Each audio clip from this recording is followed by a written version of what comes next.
Under a minute, guys.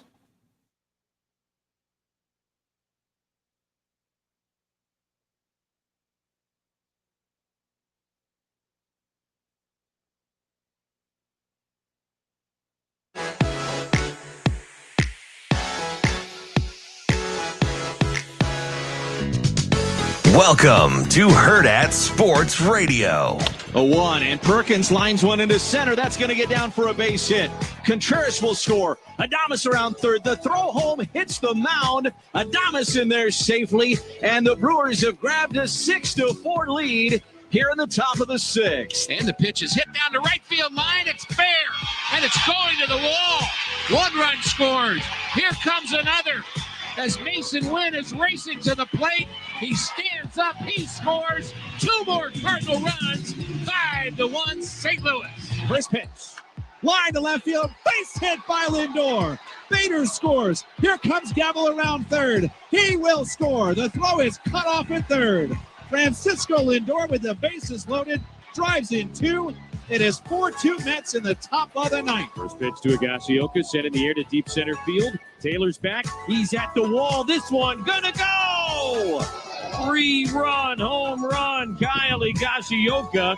And with that swing, the Padres will take their first lead of the night. It's 4-3. And here's the pitch on Neto. Swings and lifts a high fly ball. This one is carrying deep out in the left center field. And it is out of here.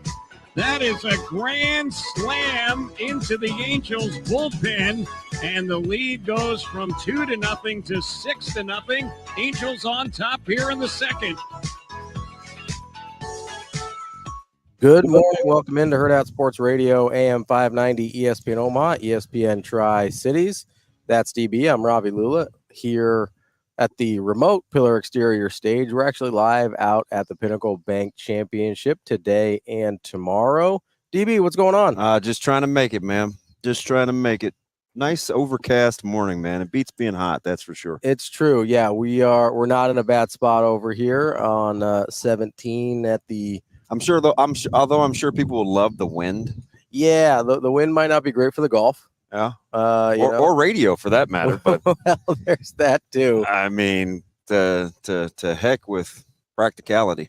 Listen, we're out here doing it, and so are some of the golfers already. They were teeing off as we were walking up. Yeah, good start to the morning. I got a chance to see a lot of people that I have enjoyed being around for a long time in the community. So it was pretty cool. Got a chance to see Bob Danenauer and some guy that I got a chance to work real close with, not only when he was at Omaha with the Mavericks, but also Omaha Public Schools. So he is a good start to the morning. Correct me if I'm wrong. Bob is the guy that essentially brought hockey to UNO, yeah, right? He and Kemper together. Yeah, but he was a big that was a big deal. Part of what he did. So he actually, I don't know him personally, but he actually came and spoke to a class that I was in. Yeah, he's a really, really good person. I love stuff like this because, when these big ideas happen and people don't love the practicality of actually having to pull off radio. Yeah. It's just like, hey, let's X, Y, and Z. Functionality be damn. This is the kind of stuff that happens. And it's like, hey, just focus. Dial in. It's a lot going on. There is a lot going on. I love that t-shirt though, Kim. I like how yours is in the middle. That Hurrdat logo. Well, those are the media versus the sports. So yeah, that's pretty. Hey, that's a sharp looking hoodie. Gotta keep it centered. I wouldn't for today and the rest of this week. I would say that this is more a media thing than it is. Yeah, I think so. It's it's not about content. It's a Cam. That thing is sweet though. Thanks. Yeah. I got my Hurrdat Sports shirt underneath, so I'm media and sports. I'm a little bit of both. Yeah. Dabbling in both worlds. I like to double dip. In case it gets a little warm out here, you're gonna lose the media and start being a sports guy. Yep, that's fair. I think that's fair. I don't know how warm it's gonna get. I would call warm. Yeah, maybe a little warm for a hoodie for most people. I know not for you because you're like our guy T Knight. Oh yeah, too cool to be hot, man. You're always he was dancing around, living his best life at the scrimmage. I'm telling you, he was probably one of the few guys that handled the weather beautifully. Like. I don't know. I think there's something to it. I keep the sun off my skin. I'm not really a sweater.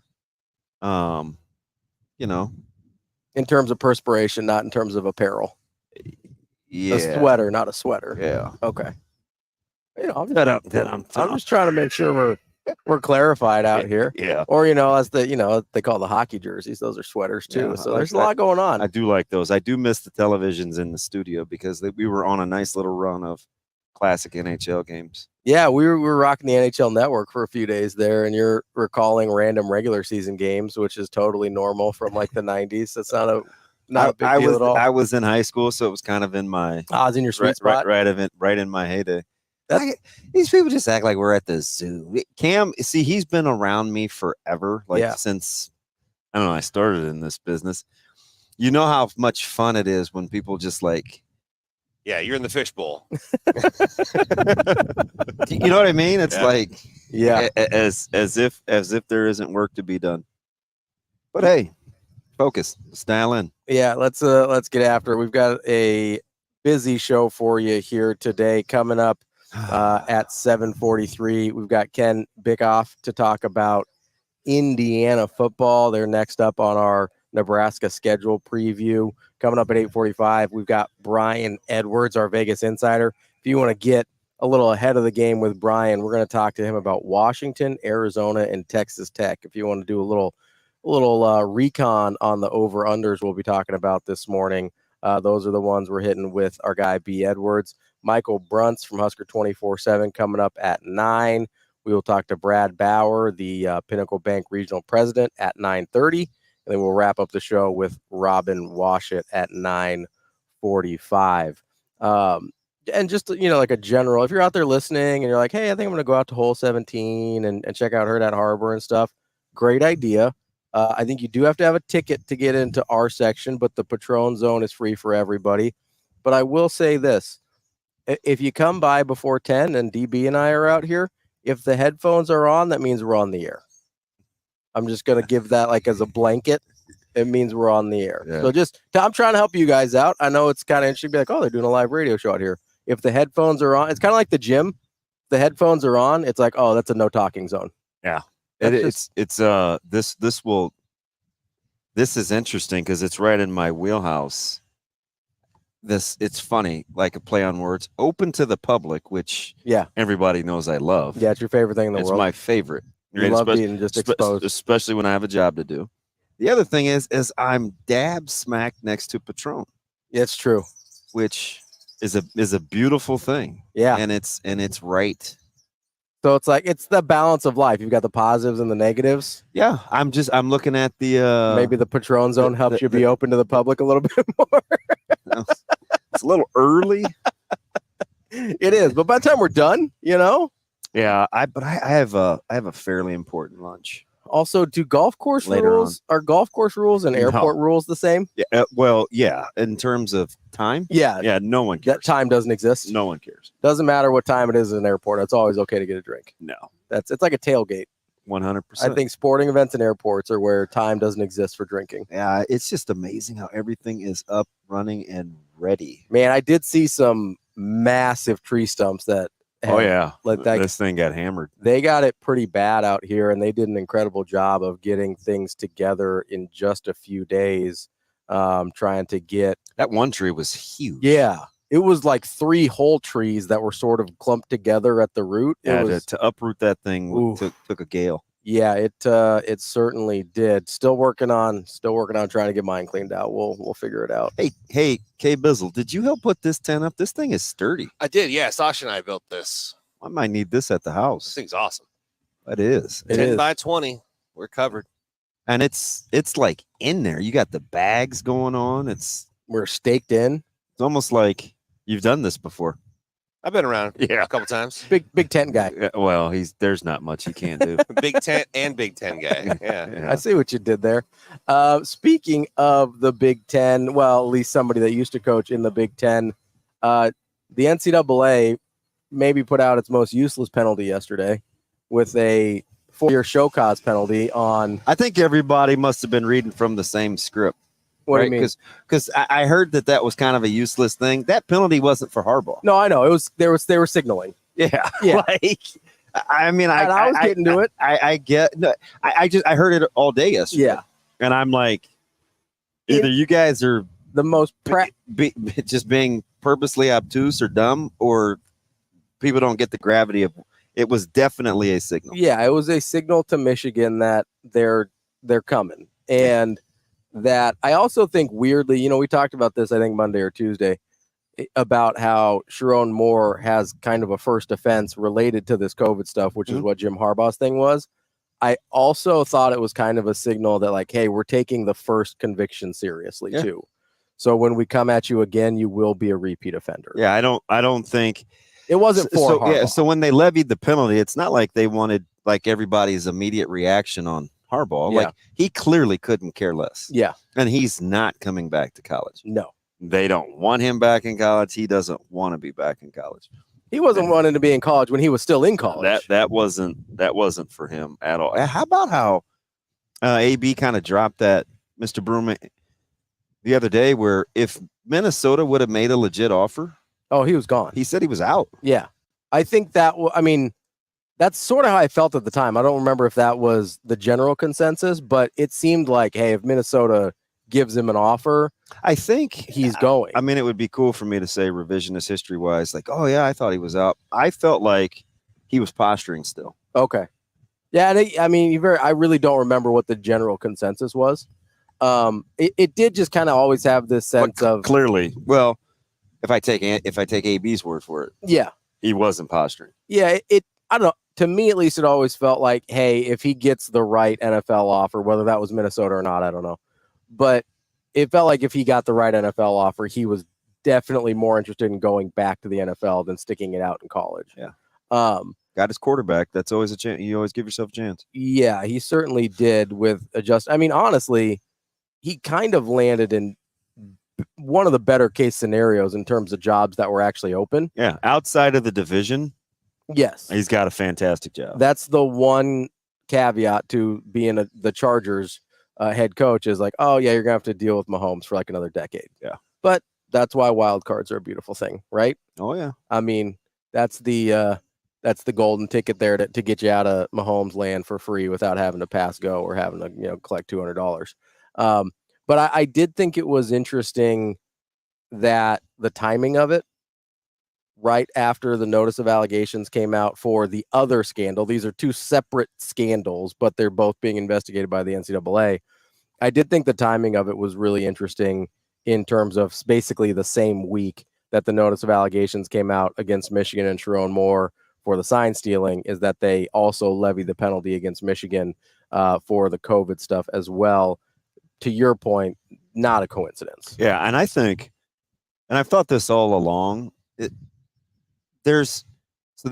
NCAA has clearly, I think, has a I'm sure they're tired of people poking fun, right? They're not this, they're not that, they can't do this, they're slow to do this, they're toothless, they're going to lose their power here. I think at some point human nature kicks in, and it's like, we're going to do something. Yeah, you kind of puff your chest up a little bit. We're going to do something while we can, and I just think this was one of those rare times where the peers in the business, I think, actively voiced displeasure, because this was one of the rare things that, while people do the gamesmanship of signs to some degree, very, very, very, very, very, very, very few went to these lengths. Yeah, that Michigan did. So I think it pissed a lot of coaches off. I like, you could just tell. Oh yeah, there was some vitriol there. Oh, like coaches they were legit mad, which is super unusual. It just amongst their own. Yeah, it doesn't happen a ton. Yeah, you know what I mean. You have to do something pretty out of line for other coaches to turn on you, because you have a hard time getting coaches to say a bad word about one another about anything. Yep. And you always worry about the whole glass house thing, and what have I done, and we would do this. Even with like Patino, there's been some scandals. Right. Nobody said anything about Patino. Nobody said anything. I mean, I don't remember. I don't remember there being as many outspoken people about the Penn State Paterno stuff. Like there was there was like, obviously this is a terrible situation and blah, blah, blah, but they didn't say anything about Paterno. I know. Right. You never heard about recruiting violations, because that's the glass house one where they're just like, let's lay off of that one. Like, you didn't hear it about the COVID stuff with Michigan, because I think a lot of people were not wanting the Yeah, NCAA. this one felt different. Well, I mean, and you look at the degree to which it happened, right? If we're to believe some of the reports out there, Michigan had a guy on an opposing sideline during a game. Yeah. Like, that's a point where I think all other coaches are like, what in the actual F are you doing? Yeah, 100%. You know, like, can you imagine at the high school level, if you found out there was somebody from another team later on your schedule on your sideline, Yeah. you're throwing hands. Yeah. Oh, like there's no question about it. Yeah. So that, I think we are dealing with something fundamentally different here. And it's going to be, hopefully, the NCAA is able to move faster on this because, again, like the COVID thing, we're 3.5 years down the line at this point, right? Yeah. Hopefully we're not waiting until 2027, 2028 to find out what happens because, again, everybody involved will be gone, most likely. I mean, maybe Sharon Moore still at Michigan, but you're dealing with a lot of people that won't be here anymore. You'd like to see consequences occur while they actually matter. Still. Yeah, and I still think quietly, this is weird. I feel dirty for saying it, almost as I am cold, but I kind of want Michigan to be good. Yeah. I do. So because if they're not good, that means Ohio State's better, or just in general? Just in general. Okay. You know, they're not on Nebraska's schedule. Just good this year, or in general, or like long term? God, do I have to be specific? Well, I'm just curious because, like, I'm worried about Christmas. I like college football when Michigan is relevant. Okay, that's totally fair. Is that safe? Yeah. Good landing spot. Well, I'm just curious. Do I got to defend it? I'm not asking you to defend it. I'm just curious about how you got there, and so time frames matter. Like this year, yeah, they're not on Nebraska's schedule. They can go 11-1. I don't care. Like, doesn't matter to me. And even if, like, at some point with the way that this conference is set up, it'll be nice to not worry about who's good and who isn't, right? Because I don't like to think about sports like that. Okay. Like it's not. It's a little more than, well, to be the best, you got to beat the best. Like, okay, sometimes you do, sometimes you don't. Yeah, sometimes you get lucky. I think that's overstated. Yeah. But I don't. At some point, Nebraska's got to be. They got to be good teams. To the point where you just have to be good teams. Yeah, sure. So if that's the way that I feel, which it is, then I don't really care who's good. Yeah, and I mean, to be fair. honest, I just don't want anybody to run away with it. Yeah. So that's kind of. I think I talked about that a fair amount yesterday. That's what I was asking. I don't want to be a. I don't want it to. You'd like to be competitive and at the everybody top. else. Yeah. Yeah. Which I get, and that's. I just think absolute power corrupts absolutely, and I just don't want a team or two running the conference. And that's what I think that's what the SEC would argue has been one of their best attributes, is that they've got multiple national champions out of their conference. But if you really look at it, it's like, okay, it's Alabama and Georgia and everybody else, right? So you do. Although I wouldn't necessarily tell that to LSU, but yeah, I think you're right in the perception. I think from the outside, but I think looks. Kelly will beat his chest. Oh, for sure. Pretty good holding his own. So, Lane Kiffin's not going to take it lying down. No, but again, he's going to have to beat those teams at some point. Yeah, at some point. Like that's.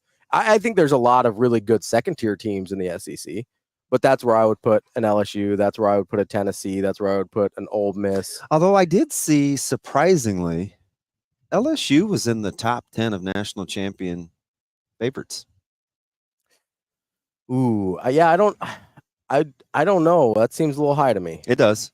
It seemed high to me too, but that's why I took a double take. I don't know. I mean, are we just penciling in Nussmeier as like, hey, not a problem? It's weird how he is like vaulted into that category with not a lot. But I think the Brian Kelly definitely gets the benefit of the doubt. Sure, and rightfully so for the most part. Like he's been really good for a really long time. Yeah, I don't have a problem with Brian Kelly getting the benefit of the doubt. I do think there are some personnel question marks that I'd like to see answered before I throw them in top 10 for national championship favorites.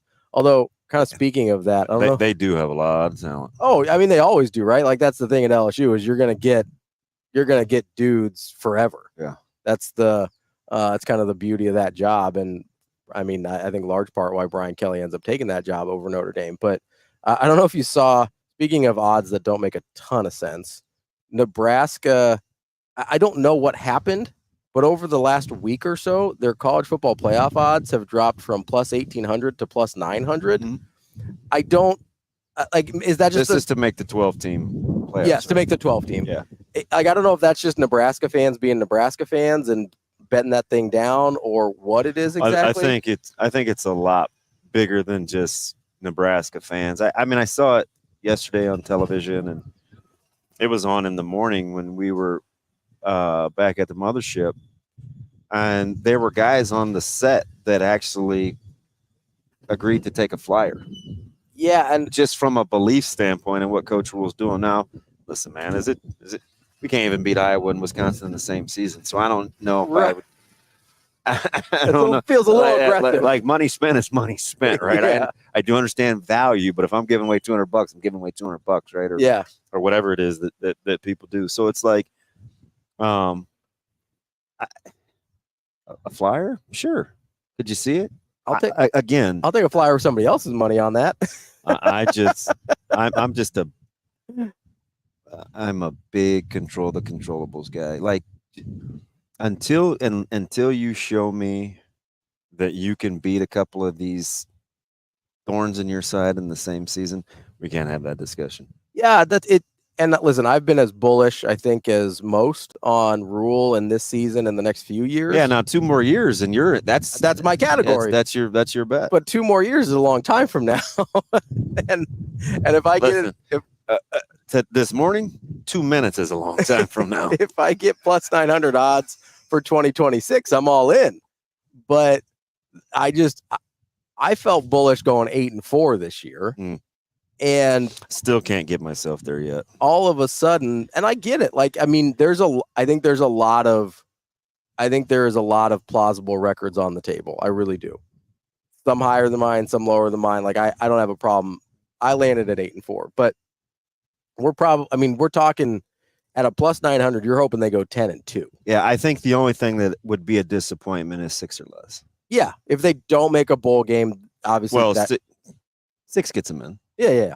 So they'd be you think 6 would be disappointing? Yeah. Oh, okay. I misunderstood. Yeah, 6 or less. Okay, that's fair. Yeah, I think people would have a hard time swallowing just 6. Yeah. I think they would. That would be, especially the way the offseason has gone, I think that would be tough. And I hate to do this, but I have to be realistic, at least with myself.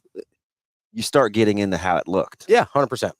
Right? You look at the schedule, and then you get to the number 6, and it's like, well, that means that this, and this didn't happen. Because I don't know if either way you could spend something good out of it. I mean, let's say you go 4-2 in your first 6, and then you only go 2-4 the rest of the way. I'm not sure you end, and then you have to start getting into the best case scenarios. Well, if it's Wisconsin and Iowa, or something like that. Yeah, you have to get in there. And they at some point they gotta be.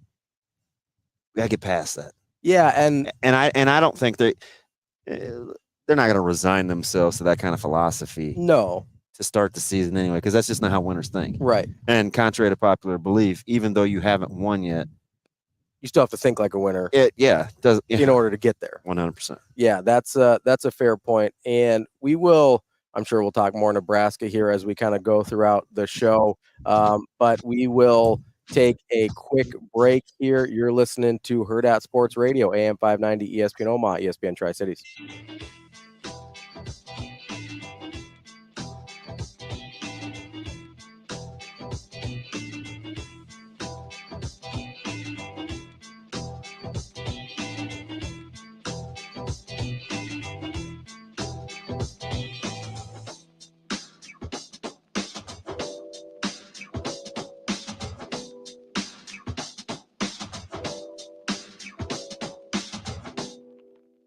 We will be back.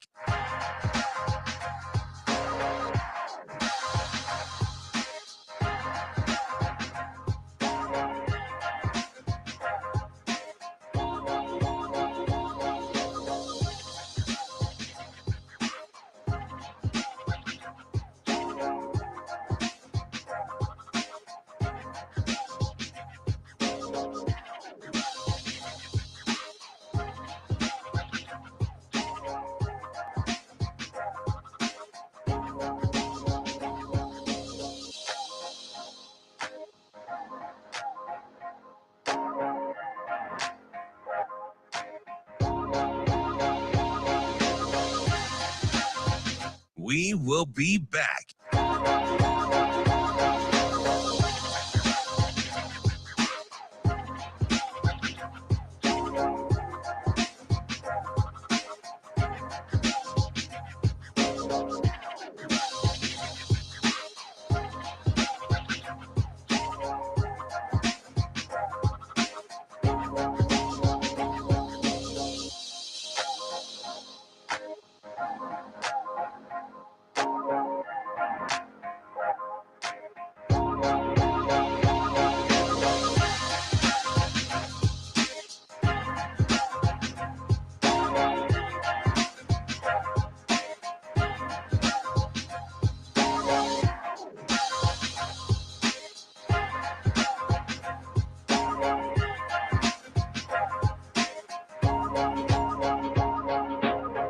We will be back.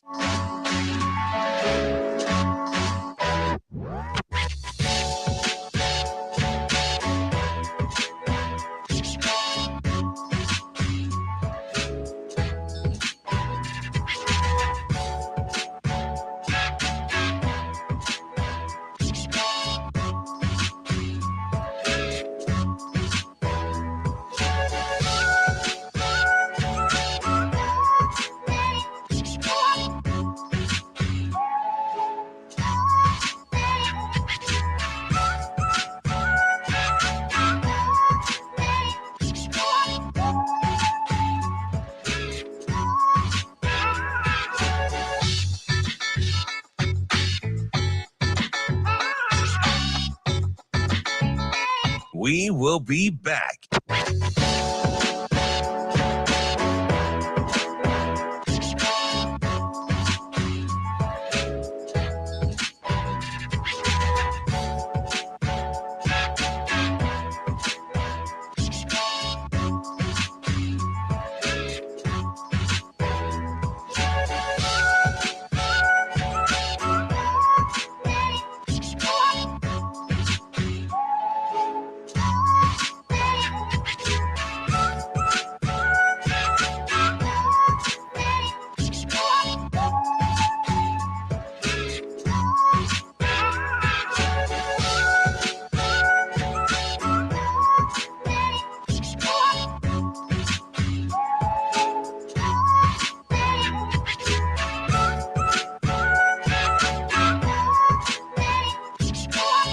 We will be back.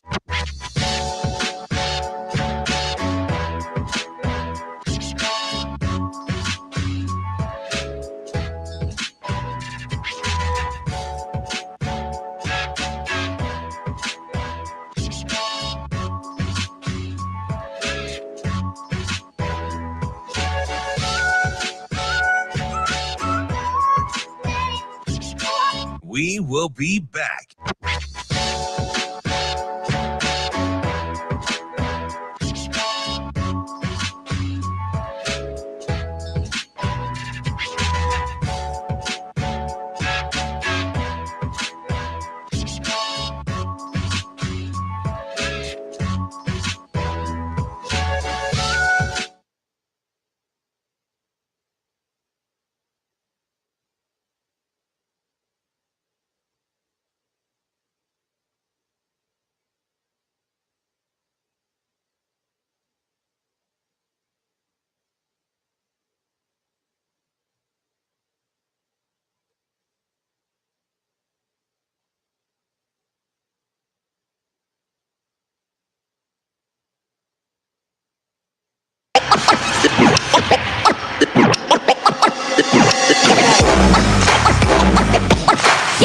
You're listening to Hurrdat Sports Radio.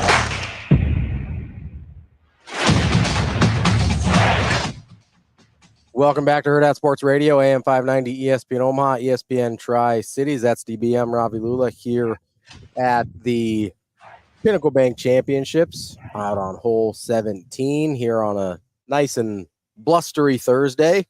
A little chilly out here for August, but I'm not complaining. It's certainly better than the alternative, which would have been last week when it was about 180 degrees outside.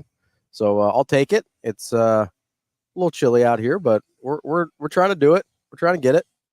Hello, friend. Yeah, you're looking around. You got your head on a swivel. I don't know. Were you waiting for me to jump? You give me a weather narrative. I don't know. I didn't know if I was supposed to hop in. I thought you might have some thoughts. Oh, I told you. I said it. A little chilly out. Chilly.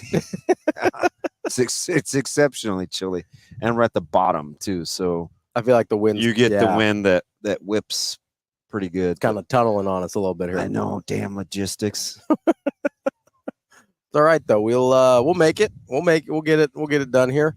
Appreciate all the fine folks in the chat chiming in this morning. It's whipping a little bit out here. I'm sure you can hear it through our microphones there. There's a couple of people that have been around me enough over the course of my however many years. I'm the irony of being surrounded by Grey Goose and Patron is unbelievably funny. Yes, indeed. It is unbelievably funny. That's Alanis Morissette made a comeback. You guys been seeing her on those commercials? A little ironic. Yeah, don't you think? You're dang right. A little too ironic. Yeah. Like rain during your golf. Oh no, wedding day. That's a little different. I don't know if we're gonna get really any rain today. Yeah, it's a little overcast. Sasha sent the message. She's like, "Hey, we're powered up and whatever." And in my head, it was like I couldn't have rolled my eyes any harder. I was like, I'm like, is the rain gonna hold off? To heck with the power. I don't have an umbrella. Like, really? Well, that's what we got. The beautiful. We still have to get here. Well, there's that. Yeah. Yeah, you just don't. I don't know if you're too old for Bewitched, but that was a TV show. You can't just snap your fingers. You just can't be somewhere. Well, I never know. I don't know. You got magical powers, DB. Yeah. You never know. If I did, things would be a lot different. I ain't that magical. If you really want to do something about it, there's the infamous snow cone truck, and the generator's right next to it. So if we need to make something happen, old Spectrum snowballs. Say we could probably get that between the two of us, maybe three of us. We could probably roll that thing. Okay, Bizzle, you're bright. What's the difference between Thanks for the credit. So shaved ice is still the same concept, right? Like when did we start saying shaved ice? I don't know. I feel like it's rebranding, so it feels less childish. Okay, that was my thought. That's what's the ice cream of the future? Like getting rid of KFC or Kentucky Fried Chicken. Yeah, like ice cream of the future. That's Dippin' Dots. That's a whole other. That's a whole other. Have we met the future yet? That's what I'm asking. On that shaved ice, like that's always what I assumed was that it was like it was a rebranding, so you could feel okay as an adult, not being like, "Can I have a snow cone?" Yeah. Oh, I'd still knock one off. Oh yeah, I don't care, but I think there are some people that they feel better being like, "Can I have some flavored shaved ice?" I was talking to our guys over at Nebraska Brewery that have those slushy machines. Oh yeah, and he was just putting together some numbers. That has to be the greatest profit margin come up in the history of for-profit organizations. Because I looked at those. This was probably a couple years ago. Mm-hmm. I don't know if it was Hockenberg's or online. And they started at like $3,000 for the machine, slushy machine. Yeah. I will say then how quickly he told me it paid for itself in like a week, probably. Let's go hours. I was gonna say not even. Yeah. Depends on where you're at. I was like, wow, that's incredible. Like that's the American dream. Yes. Right. Just to get rid of the overhead the first minute you open the doors. That'd be awesome. That is a good business model. Yeah. It's like dodging.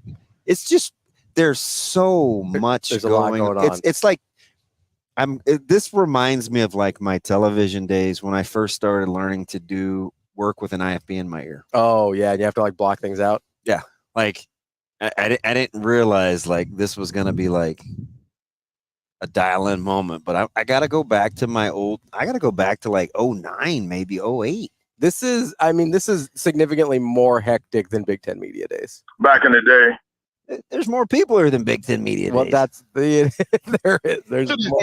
I mean, especially that time. Sadly, right? Especially that time in the morning. Right. When we were there at Big Ten Media Days, things were not really rolling yet. It was us, that other guy, Sip, and Flaky Jake. That was it. About it. There was like 3 people on Radio Row when we were there in the morning. It's kind of eerie too, being in that great big open. It facility. is. I'm glad you said that, because there's like being in really big spaces when they're not filled is a little. I know. It's a little. I don't know. It's a little creepy. I get that way with like CenturyLink when you're there too late. Not CenturyLink, what CHI? Yeah. God, how has it been CenturyLink? Yeah, because did you stay with Jacob when he was there till 4? No, that's him. That's a him and DeMarinis thing. If I don't. Come on, man. I'm not out here writing. Who's doing that? Not me, man. I'm taking my laptop. I'm going home. Well, I'll write at home, even if I have to write till 4 a.m. I just wanted to feel. I don't think I've been there later than about midnight, and that's pretty late for me. Yeah. And those are those late games. I'm not trying to. These people just got bottles, and I mean, folks are clearly getting it in already. Oh yeah, you got to get after. Listen, as soon as they tee off, it's game time. Is that it? Just goes with golf, doesn't it? For people that golf, Oh yeah, it seems like it. the amount of people I know that golf just so they can drink outside or have an excuse to hang out with their buddies and drink for 4 hours is astronomical. Is it? I don't know how many people actually like that in my circle. I know there are people. Actually. Yeah. Well, not like Steven, probably. I don't know how many people in my circle. I keep telling you, man, don't let Steven fool you. He's married to a sister. He may like Colt or something. Magnum. Never know. Wait. Is this thing on? What's up? The amount of people that I know that just go out to just drink for 4 hours, like it's really high. I don't know how much they even like golf. Yeah. And I'm like, guys, I can do that without having to be frustrated at swinging sticks for a This few is hours. going to sound like the biggest novice, non-functional quality golfer ever. You know the hardest thing for me when I was trying to like really golf? What's that? My hands hurt. Oh no, that's a real thing for me at least. That might just be a rookie thing. And that's the first time I've ever said this out loud. I said that out loud. Yeah. Like I think I told it to Mike Favre once, who was like one of the greatest teachers in the continental U.S. But like my hands hurt. Yeah. Yeah. I felt kind of like a wiener. No, I You guys just keep laughing. It's fine. Like I just think it's all. I'm a child. Anytime anybody says wiener, I giggle. It's fine. I just think it's funny. Toot. Grow up. I'm probably not going. What do you want to. me to like a baby or whatever? It's just a funny word. Hey, if you really want to see me come unglued, Yeah. let it rain. Oh yeah, that's gonna be. I'll snap. I'll be in the unemployment line tomorrow. 100%. Well, let's cross our fingers that it doesn't come. It looks a little more promising over there than it does over there. Cam's chuckling like this, dude. I can't Over wait there to see this meltdown. Doesn't look great.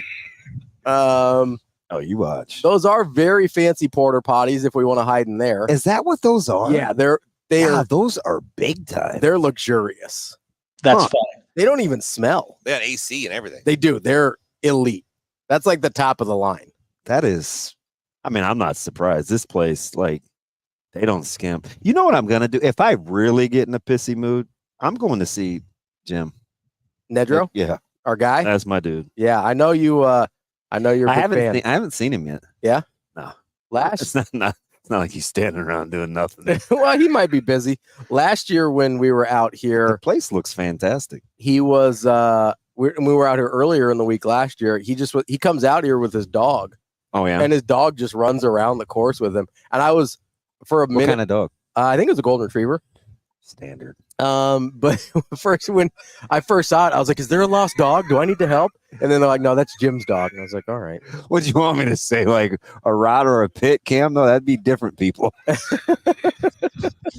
What kind of people are those? I don't know. Dog enthusiasts? Yeah. I would take a Roddy any day of the week. Life's, call that segment offensive I when you post it. love a Roddy. They're great dogs. Yeah. That's DB. I'm Ravi Lulla. We'll be back with Ken Bikoff to talk a little bit about Indiana football. Coming up next.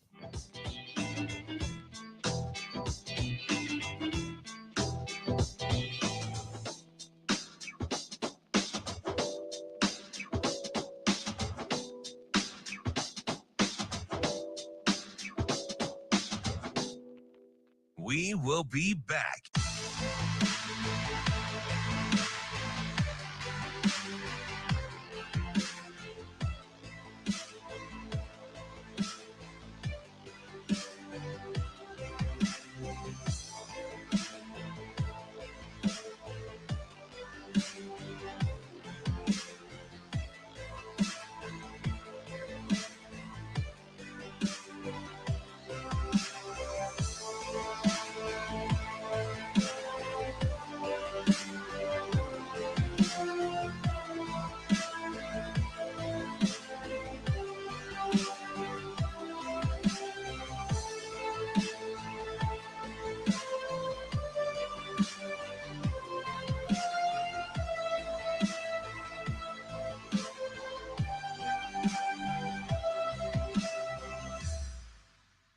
We will be back.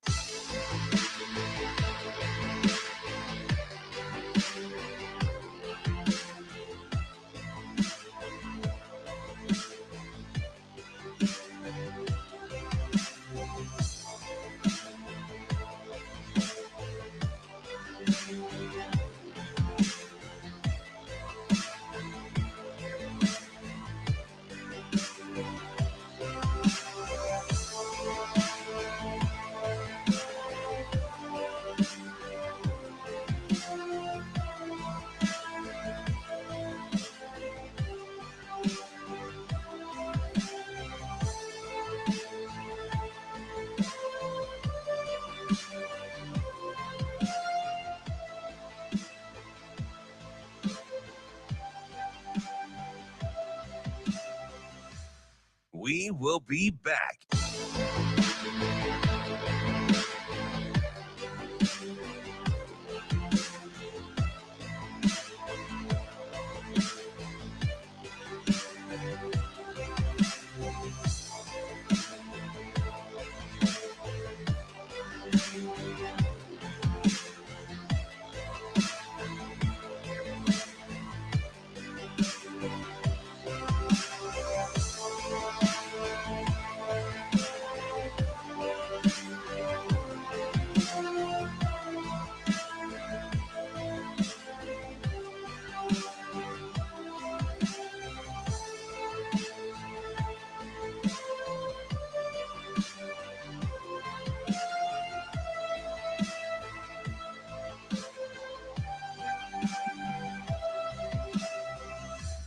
We will be back.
Welcome to Hurrdat Sports Radio. One-on-one coverage, Brock. Sorsby looking that way to the end zone. McCulley waiting for the signal. Touchdown, Indiana. Here comes the speedy Jalen Lucas, and look out. There's no one left to beat. Lucas to the house. Touchdown, Indiana, a 100-yard house call for the home run threat, Jalen Lucas. Wrapping up hour number one here on Hurrdat Sports Radio, AM 590, ESPN Omaha, ESPN Tri-Cities. That's DB. I'm Ravi Lulla. We are joined now by Ken Bikoff. He is a part of the Peegs podcast and covers Indiana football. Ken, how are you this morning? I'm doing great. How are you doing? We're hanging in there. We're out at the Corn Ferry tour here in Omaha, Ken. So we're like live in the thick of it, just enjoying nature on a nice, chilly Omaha morning. How about you? I'm doing really good. It's we had some heat break then here in Bloomington that it had been real hot over the past couple of days. So it's great to maybe get a little bit of a break. Hey, speaking of heat, how about Coach Getty? I mean, he has hit the ground running and blazing, just unapologetic. I felt like he quietly, for where Indiana football is currently, and that's not a shot, stole the show, in my opinion, in Indianapolis with his demeanor. Well, he's an interesting guy because he's just supremely confident in kind of his vision. It's worked at other programs, and he's confident he can make it work here. And what has been impressive about him is he has been honest about Indiana football without being insulting. Yeah. He has been willing to kind of take on some challenges and just to me, it's just the whole demeanor, the way he goes about things. There's a quiet confidence about him while also kind of setting the tone for his team. And the interesting part about that is look, I've been covering IU football on a daily basis since 2005. I've been through a number of these coaching changes, whether it was the death of Terry Hefner or the transition of Bill Lynch or Kevin Wilson or Tom Allen, any of those. And, you know, the history of IU football has always been front and center with them. And it is with Curt Cignetti as well. But the way that he's going about things is he is the first coach to come in with his whole staff, a whole staff of guys that he's worked with before. And I think that's really important because there's nobody that really has to kind of fit into what he's doing or to buy in. It's this group of coaches selling the players, and they do seem to be buying what he's selling, that we're going about things differently without also insulting those who have come before him. And I think that has been important to the transition. I remember being at Big Ten Media Days, Coach Wilson's last year, and it was the odd year, right? Is he in? Is he out? We're going to give this to an assistant. It was kind of uncomfortable, but the confidence during that stretch from Coach Wilson reminded me a little bit of Coach Cignetti. Is the difference here for you the track record as a head coach when it comes to kind of exuding that positive belief? Well, it's the reason why that belief exists. You know, Kevin Wilson was a very confident guy because he had success at Oklahoma as the offensive coordinator for a couple of years at IU when they were kind of building a little bit. With Curt Cignetti, his process has been successful at multiple programs. Now, those were at a little bit lower level, but you can only beat the teams that are in front of you.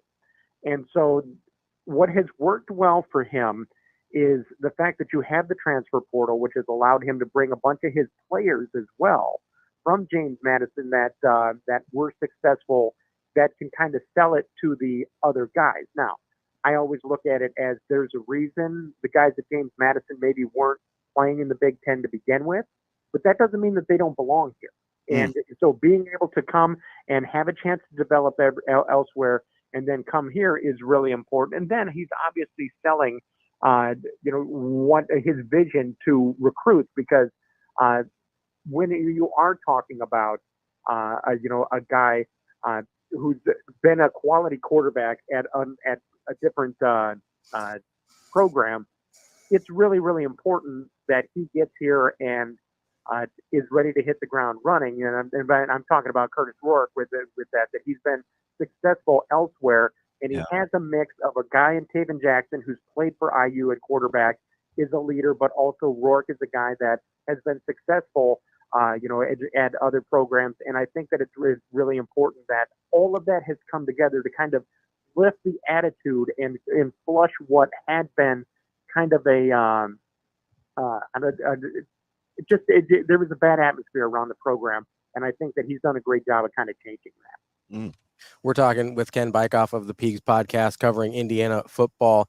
Ken, you said something earlier that kind of caught my ear, and you said that Coach Cignetti had been realistic about Indiana football without being insulting. And I've always been a little curious about what, to fans and media people that cover Indiana on a daily basis, what is realistic for Indiana in terms of who they think they should be as a football program? Well, I can't speak for everybody because there are some that think that they should be Alabama. The colors are close. The way that I view it is there's no reason why Indiana as a football program can't be like, say, Iowa. Okay, so Iowa, they are generally a solid program. Yeah, they have some up years. Yeah, they have some down years. But for the most part, they're generally a pretty decent program, and then they have some years when they can really compete. And I think where Indiana football historically has been, it's hard to see that. But you've seen this build at times. Talking about the late Kevin Wilson years. It was a couple of years under Tom Allen when Indiana was really good, when they went 8-5 and 6-2. During the Bill Mallory years in the 90s, there are times when this football program has been on an upward trajectory. And to me, it's not about going and competing for a Big Ten championship immediately. To me, step one is winning close games, getting to bowl games consistently, and then being able to build the program to the point that you can, on occasion, challenge for a conference championship. To me, the idea of college football playoff and all that is so out there that you have to concentrate on the short term. And I think one thing that Coach Sig can do is really build the confidence and start to win some of those close games so that you could go to bowls consistently. Look, there was a time not so long ago when, and I'm talking the last two Kevin Wilson years, the first four Tom Allen years, where Indiana every year is like 6-7 and 5-7 and 8-5 and 6-2. So the downward trend that Indiana's been on the past couple of years, that can be turned around. And to me, that's what you need, is consistently going to bowls that allows you to build your program along the way and make it more attractive to transfers, to NIL guys. This is an opportunity for Indiana football to take a step forward because the college football landscape is completely different than it was in, say, 2019. One of the guys. Oh, I'm sorry, Ken. One of the guys I'm interested in seeing. I'm sorry. Go ahead. Well, my thing is that it's a different world, and so there's a chance for IU football to change the way things have always been. I apologize. We had some maintenance guys making sure that the greens are firm. I apologize. So one of the guys I'm interested in, especially making the transition from conferences, and there's a few, because when you look at 10 starters and, on each side of the ball, it can be a little misleading. But for me, having played it, experience is experience, in my opinion. I'm curious to see what you guys what's the buzz around Surratt Jr., because I don't know if elite's the word, but he is a high level talent outside the numbers. And I know a lot of it is dependent on quarterback play, but individually, he looks like a dude. Yeah, and that's something that you had exactly right. He passes the look test, and he's put up numbers. But will he have the skills at the Big Ten level? I know that in camp he has looked really strong. He's looked really strong, and is going to be able to create problems for guys. And the interesting thing, again, and I try to caution all IU fans about this, that every year IU fans fall into this trap where guys look good in camp and they have maybe are coming back from a really good year. When you have a new coach, everything looks great because it's a world of possibilities. Nobody's dropped a ball. Nobody's missed a tackle. Nobody's missed a block. So there's this vision that, we could really take a step forward. But experience is experience. And I think that Surratt is somebody who plays with confidence and is going to be able to make an immediate impact and be able to give Big Ten teams problems because of his physicality, his speed, everything that goes along with it. I think is something that is they're going to be able to lean on. Especially they're going to benefit because you have other guys in that with the wide receiver room that are going to make you look as well. And I think that it's really, really important. A guy like Donovan McCulley is somebody who comes to mind. It takes attention. It's not a one-man show, and I think that's really important. Ken, we appreciate you joining us, and good luck this season, except for October 19th. Other than that, I hope you guys have a great year. I appreciate it. Take care, guys. That's Ken Bikoff from the Peegs podcast covering Indiana football. Interesting year for them. Yeah. I'm just I don't know like what it was, and I clearly wasn't alone because a lot of people were captivated by his delivery. Mm-hmm. But I want to know, litmus test, good football at that level, how good is it at this level, and are there just guys that are overlooked? Mm-hmm. I think that's it's going to be a nice little case study. I think that's certainly a possibility as well. We'll be back with more Hurrdat Sports Radio coming up next.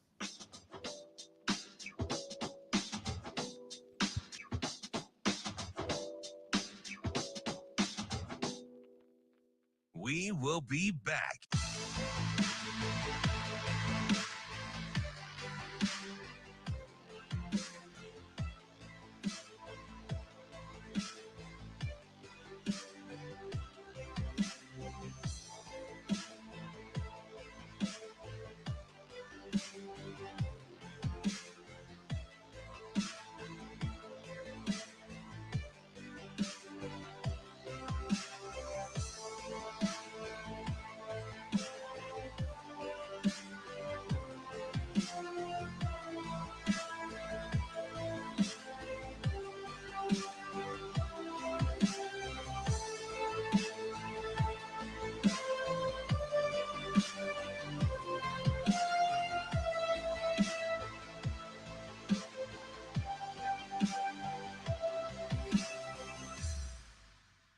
We will be back.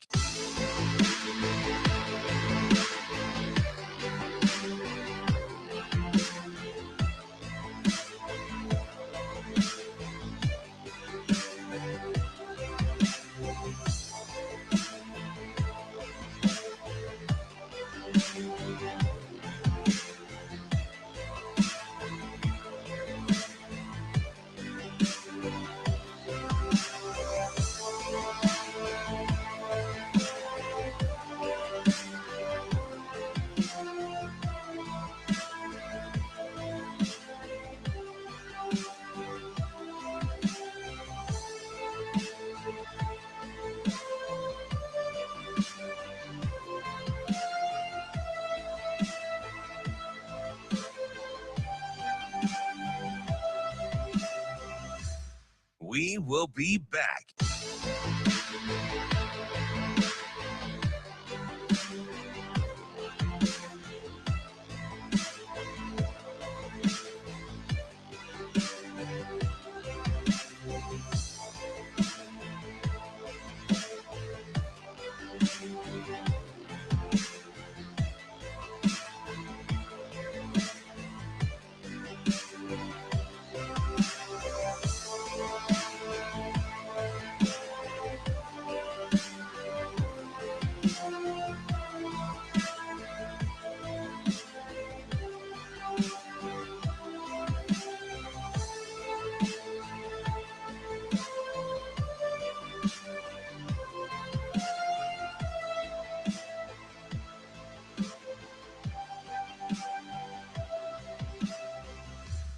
We will be back.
Welcome to Hurrdat Sports Radio. Kicking off hour number 2 here on Hurrdat Sports Radio, AM 590, ESPN Omaha, ESPN Tri-Cities. We're live on Twitter, Facebook, YouTube. That's DB. I'm Ravi Lulla, live out here at the Pinnacle Bank Championships. Battling the elements. Or it's blustery. I think that's the word for it. It's a little chilly. We're doing our best out here. Yeah, so I think the thing about it for the negotiating the win, it is a little wide open, especially on the back. Yeah. I wonder if that's going to be an advantage or disadvantage if the wind stays where it's at. Maybe you want to tee off a little later. I'm not sure on the forecast.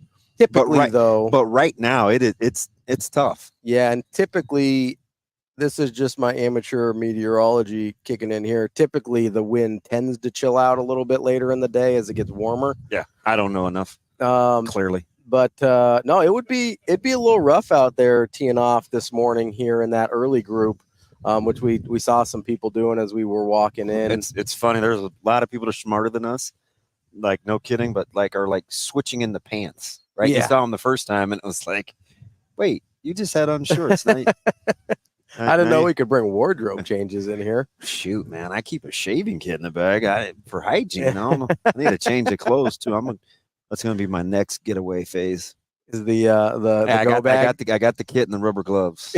You got to have the change of clothes. Yeah, that's all I'm listening. I do want to just real quick wrap up our conversation about Indiana because you brought up something interesting with the players kind of transferring in from the James Madison and a lot of places. And because I do think there are. It's nice now with the transfer portal that we do have some case studies on this, right?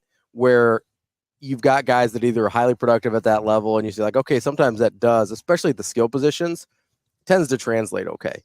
And then you also have guys that were clearly just like Nebraska brought one in Bly Hill in one of the handful of transfers they brought in over the offseason, where they just obviously felt like that guy just got overlooked. Mm-hmm. They saw him, and Nebraska's had some success, mm-hmm. right? We've seen them go to the Montanas Toure and have some success. IGC got off to New Mexico State a decent start. Yeah. So it's like we've seen some samples, but I'm curious because he is so brash. Yeah, and I at the time, because it was happening real time, and I don't think you felt great. I was like, "Gosh, are you catching any of this?" Right? I just was listening to the side sessions. Yeah, but you were kind of enamored. You were. I followed him for a little bit, and I was like, "Okay, this is interesting." Yeah, but I do think there's something to bringing a staff intact, and a sense of kind of know-how and being able to work together, because when you're going to make a transition into something different, what you don't want to do is have a bunch of moving pieces. Mm-hmm.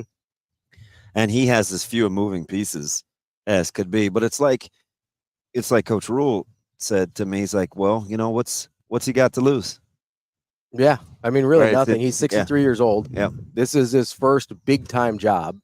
Right. Mm-hmm. And if we had a couple more minutes with Ken, I was going to ask him, but I wanted to get into this season a little bit more. I'm curious what the reception was from fans with Cignetti, because I know you and I were both big fans. Mm-hmm. Our guys over at Matrix Analytical loved him, Adam McClintock and Dave, but I don't know if nationally in Big Ten country for fans, if he was well known enough that they would have been excited about the hire. Right. I would imagine they are now, right, after hearing him and experiencing him a little bit. But that's something that I'll find really interesting is how bought in they were on the hire in the first place. Clearly, he's good at what he does. 100%, yeah. But that's not something you would necessarily know unless you're pretty dialed into some smaller level football. And I think, well, I don't know. I mean, I think for those guys at the coaching ranks, they know. I mean, I think in coaching circles, it's fairly small. Sure. So, I don't. I meant more the fan base. Yeah. How they took it. Yeah. But I agree. Within people that know football, yeah. Kurt Cignetti is very well thought of, right? I do think there's also... although that school, their run... Oh, ridiculous. James Madison? Yeah, like in their it was transition ran like a big boy program. So for a while, yeah. so it might not be as shell shocked as people think. I don't think so either. But the name recognition or just the names of, hey, he's going from James Madison to the Big Ten, I think can give people some pause. The other thing I was curious about when we were talking with Ken was, like, is it possible that James Madison just had better players than Indiana had last year? Like, is that on the table? Oh, I don't know. I mean, top to bottom. Probably not depth-wise, right? But you're not bringing over the whole roster from James Madison. Well, I think, and he described it, it was one of those deals, like, I listened to him. I played it through the Bluetooth on the way back from Indianapolis. He described this kind of this relationship between experience and know-how when you're culture building and pieces that he thought were important to a program. So I don't know if his end game is like, hey, these guys are great players. I want them with me. That they're great players or not. But I do think if they are good and they do know his protocol and kind of how he does business from like a model behavior standpoint, that's advantageous. For sure. Right? Like there are just some guys, and I have too, right? If I'm going to do something new and I need some starter guys, there's two guys that I know that I'm calling right away just because of the know-how. Now, would it be a 1 or 2 year deal? Probably. But to get started, I would bring those guys with me. Guys that knew how to instill your culture. Yeah. Right? That makes sense. So that may be a little like deep for building a roster because you still need to have good players. But I do believe that there are some guys that have some know-how that you'd want with you regardless. Yeah, I mean, I listened to Luke Fickle. I was at a spring practice, and he talked about a couple guys that he brought over from Cincinnati players because he got a lot of guys to come with him, especially in the wide receiving core and guys that they were recruiting. And he said they know how I do. They know how I do things. We'll see about the conference transition, but they know how things need to be done. Yeah. So that got me thinking like, there's definitely something to that for sure. And they're kind of to switch over to Nebraska now.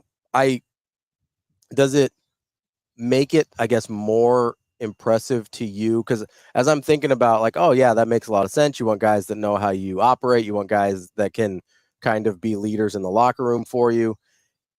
It almost makes it even more impressive to me what Rule's been able to accomplish in such a short period of time in terms of establishing culture when he didn't have that advantage of bringing guys over in the locker room. Yeah. Right. He brought in guys like when you said a 1 or 2 year deal, my initial thought was, okay, that's Sean Patton. Yeah. Right. Where he comes in, was only planning on being here like a year. He's still here. But a guy's like a transition team almost. Right. Whereas he didn't have those guys in the locker room to give the people that were already there. He had to basically convert the guys that had been there for a few years. And now look at the guys that are championing the program. Yeah. Isaac Gifford, Ben Scott, who it was a newer guy, but Ty Robinson, who'd been there forever. Like that's the part that's really interesting to me is being able to convert guys that were committed to somebody else and were brought in by somebody else. And now he uses those guys as like the loyalty barometer. Yeah, they're the poster childs. Yeah. Right. Like, hey, this is what, loyalists look like. Yeah, this is what it's supposed to look like when you're bought into the program. And so that to me is a kind of, I can't believe how quickly, and we talked about this a little bit yesterday, but I can't really believe how quickly that change was able to happen at Nebraska. Like that feels pretty unusual to me when you're coming from, and you're not able to like kind of put in, I don't want to call them plants, but like you're not able to put in strategically your guys in certain spots to say, hey, follow this guy. He knows what I'm about. Yeah. Like he was able out of breath, Brian brings up an interesting point. He says, Frost from UCF to Nebraska, Dion from Jackson State to Colorado, Fickle from Cincy to Wisconsin. If you have much better players at a lower level, they out talent the competition. A lot of times it doesn't translate. Now we did see some guys that came year one in from UCF where it was like, ooh, yeah, that didn't work out, right?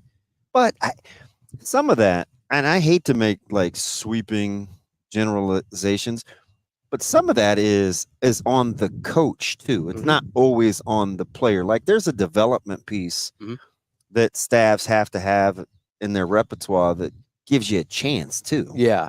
And right. You just can't turn the player over to himself and say, oh, here, now function. Right. Like, I don't know if I could see Dion taking some guys coming over from Jackson State that aren't elite level talents and say, all right, stay with me here from a development standpoint. I got you.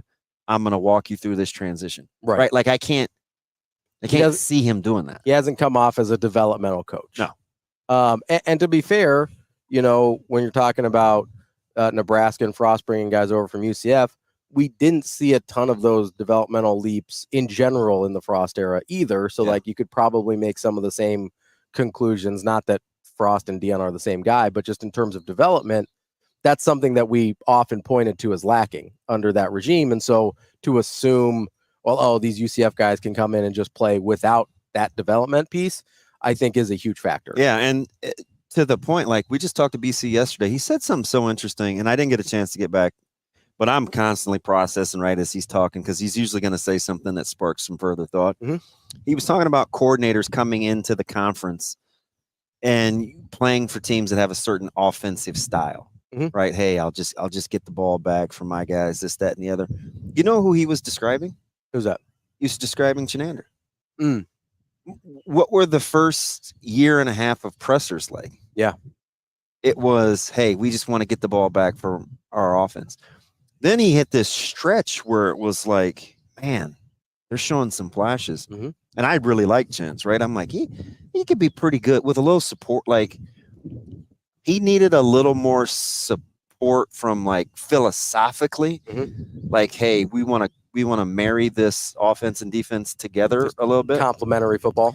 But then it's like, okay, the defense could be pretty good here. And the offense didn't come around that last year. And it's kind of left the defense hanging out to dry. Like they weren't deep enough to be able to with endure. But it's just like those developmental things they're all woven together. You can't have one developmental aspect of a developmental program. If you're a developmental program, then it's got to be top to bottom. Yeah. It's got to be your recruiting staff. It's got to be your strength and conditioning staff. It's got to be your nutritionist, because we got into nutrition yesterday, and it's just a fascinating conversation with my guy over at Elite Nutrition. And he said, the biggest thing is why kids, I think early on, don't buy into nutrition.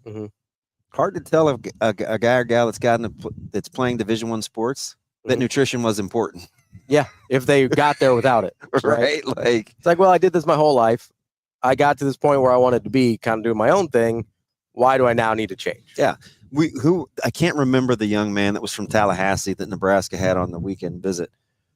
And I remember him being pulled to the side. And the D lineman? Yep. Yeah. He's a rush in. He was talking to his mom, and she was impressed that everybody was on the same page. They were telling him specifically, Nebraska is the perfect place for you. We value you before you've given us anything, right? This is how we see you. These other schools, they could potentially wait and, oh, he's not this or he's not that. Nah, we're already envisioning what you're going to be. You see this nutritionist over here and the strength conditioning here. This is the body type. And it was like, it got him in the deal. Yeah. Right. But you have to have, your nutritionist can't look at this guy and say, oh God, that deck scan, man, that bone density. Oh no, man, this guy could probably carry 185. How you guys think you're going to get him at 210? And Campbell's like, oh man, don't bring me this guy. Look at his leg. You know what I mean? Like, you can't, everybody has to be able to kind of like, oh, I see what he's trying to do. Yeah. See the big picture. I see the big picture. Yeah. But that is also, I mean, you bring up a good point there with the nutritionist and like strength conditioning. And I think the head coach also has to understand what they can do in terms of, hey, if we see this on a frame or this on a DEXA scan or this on whatever the measurement is, because they go way deeper into those measurements than we ever really give them credit for. I think it's also on the coaching staff to understand, okay, if it looks like this, the chances of us being able to pull this off go down. Yeah. Right. Versus, hey, if he hits these markers, like, yeah, we can probably put on this amount of weight without losing explosiveness and X, Y, and Z. Right. It's just, I told you the thing that first got me hooked was that second or third weekend when they got all the juniors and the seniors in for that recruiting weekend. And he had comps for almost every guy. Yeah. It was unreal. It was incredible. Yeah. He just was rattling them off. Oh, he reminds me of, you look at Nagoye and, oh, he reminds me of such and such. And I'm just like, this guy's done a ton of homework. But not only that, his experience allowed him to look at measurables and frames and already have a frame of reference. Yeah. That's how you get it's it sounds easy.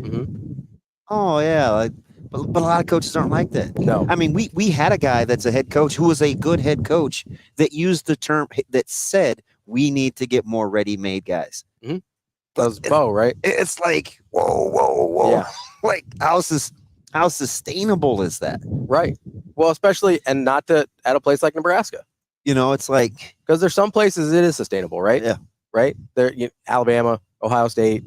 You can go to those places and be like, yeah, just give me the 5 stars. They're ready to play right now. And once you transition to getting out of that, then you have to surround yourself with guys and gals that are on the same page. Hey, if we need to develop, I need developers. Yes. Right? There was nothing about, and this is post-Bo, but there's nothing about Diaco that said development. Right. It was more ready-made. He was a tactician. Yeah. Yeah. Right? The technical versus tactical. So when it's disjointed, we've seen what it's like when it's disjointed. Yeah, it's a disaster. It would be nice to see how this plays out when folks are in lockstep. Yeah, it's that's a really good point because it's I don't know that I had ever thought about it in terms of the way previous staffs have been put together, right? And, we talk about it a lot with Rule and the way he's kind of really I think strategically and purposefully sort of put together. And he doesn't want young guys so he can control them. No. He wants guys that have the same vision. Yes. That are malleable. And a lot of times you don't get that in 25-year vets, right? Which is kind of why John Butler's a unicorn a little bit. But what's Butler show you based on the teams that he's coached that he's very good at? Being versatile, getting the most out of whatever it is he's dealing with. Yeah, right. Those weren't high end guys. A lot of that coming in, yeah, and they ended up being high end guys, right? But he's also done when I met versatile. He's done it with lots of different types of guys, right? I mean, Minnesota and Penn State at that time with O'Brien. I mean, you had to be in some development now. Yeah. Well, I mean, Minnesota's always been that program, that type of program. And Penn State, nobody was banging on the door to go there. No, now when O'Brien was there, people were leaving. Yeah, that was a mass exodus, and then. But what I liked about Butler, why I called him a unicorn, was he's been doing this forever. He's a guy that could very easily be set in his ways. And what have we heard about him? First thing he comes in, he's like, hey, I'm going to listen for a little bit and figure out what's going on. Well, how did White describe him? He's a great coach. He said all good coaches are good teachers. Yes. Well, and so the teaching aspect of Butler is I'm sure what drew Rule to him. And I don't know if he knew this about Butler or if this ended up being a bonus, the fact that Butler came in and learned first and then taught, right? Because a guy like Butler with his experience, it'd be really easy to be like, hey, this is what I know. I'm going to teach you what I know. And he came in and was like, hey, what do you guys know? How do we operate in this 3-3-5? What do you guys call stuff? And then we'll teach it from there. Did you watch are you watching Big Ten camps? Yeah, some.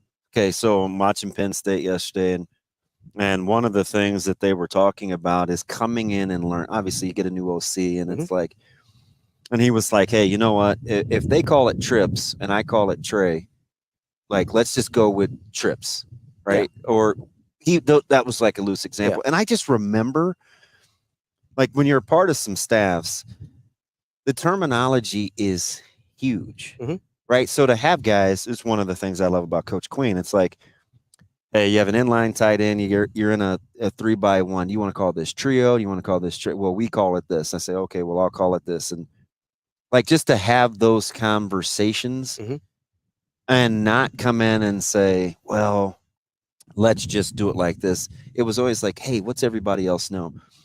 it's kind of not. It's not as common, in my opinion, as I think you'd think, right? And you see it more in high school because the cohesiveness of staffs a lot of times isn't the same. A lot of turnover. You have more turnover, and I think the more you get on the same page with just language,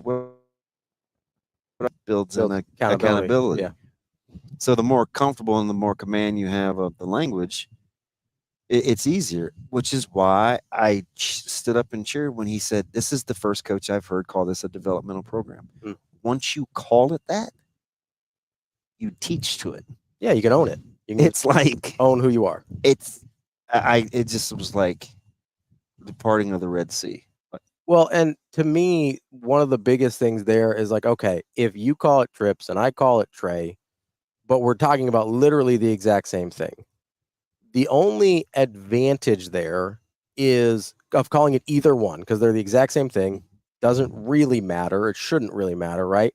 But there is an advantage of, okay, if the guys already know it by trips, does that eliminate half a second of processing time where they just don't have to think about it? Yeah, just one less thing to learn. Right? It just removes an obstacle from... And what if there are 6 of those things? Right. And 6 is a relatively small number. I would imagine, right? There's probably dozens. There's probably dozens of those slightly different variations. And so just imagine if we're doing something on a broadcast or at a remote, and there's only 6 less things that you have to worry about differently.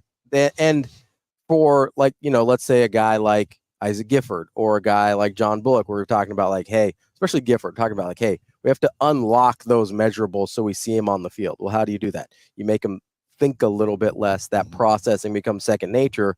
If you're removing some of those obstacles of, well, we used to call this trips and now we call it tray. And if he's thinking about a dozen of those things, then it's going to be a lot harder to get the measurables to show up on the field. If everything he's thinking is the same thing he was able to think last year, and now it's just more second nature, what are the chances that you see more of the measurables from Isaac Gifford? And it's just like any relationships, right? It's productive relationships that bear fruit. It doesn't matter if it's an employee-employer or, boyfriend-girlfriend or husband-wife or whatever. Typically, the more mature goes first, right? So if the coach makes the acknowledgement first because you're trying to raise the less mature or the less experience to that level. Don't allow the less mature to go first, because it almost never goes well.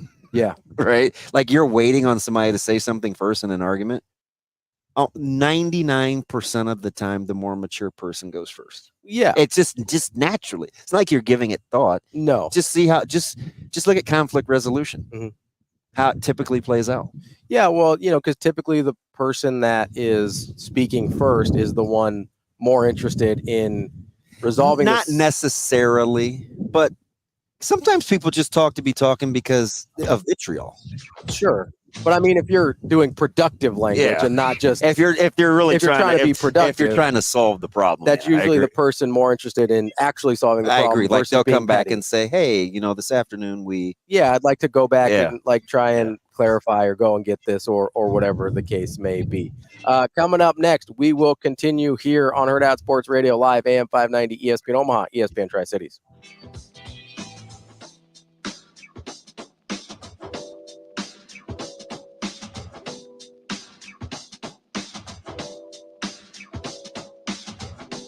We will be back.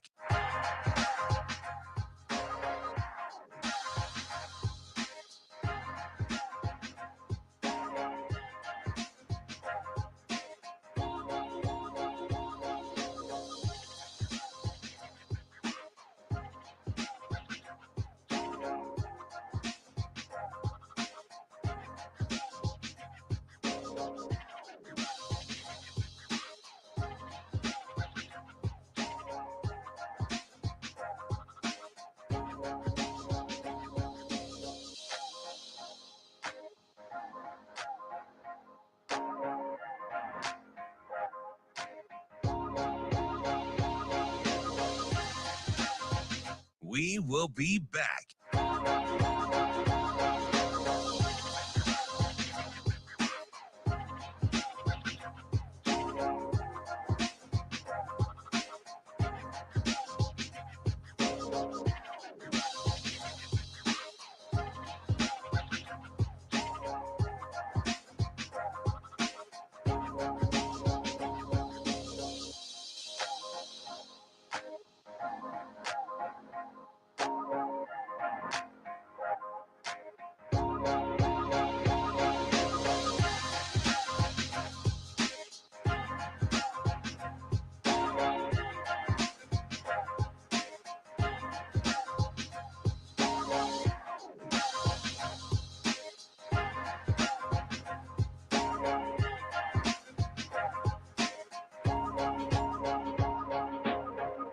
We will be back.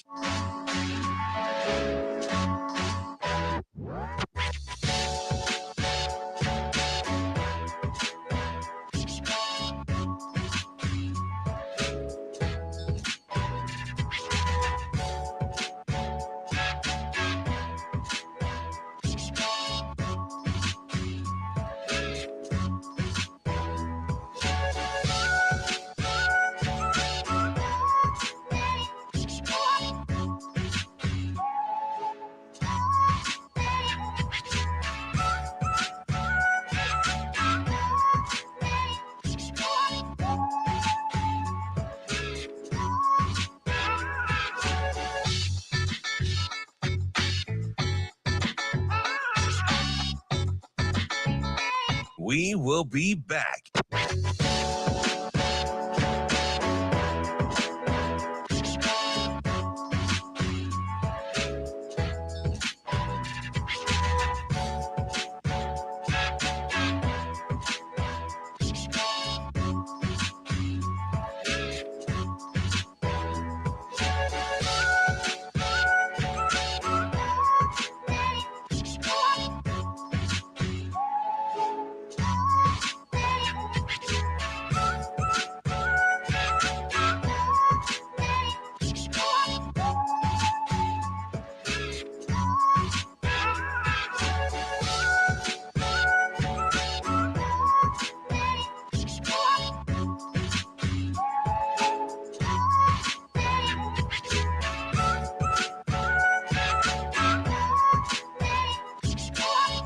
We will be back.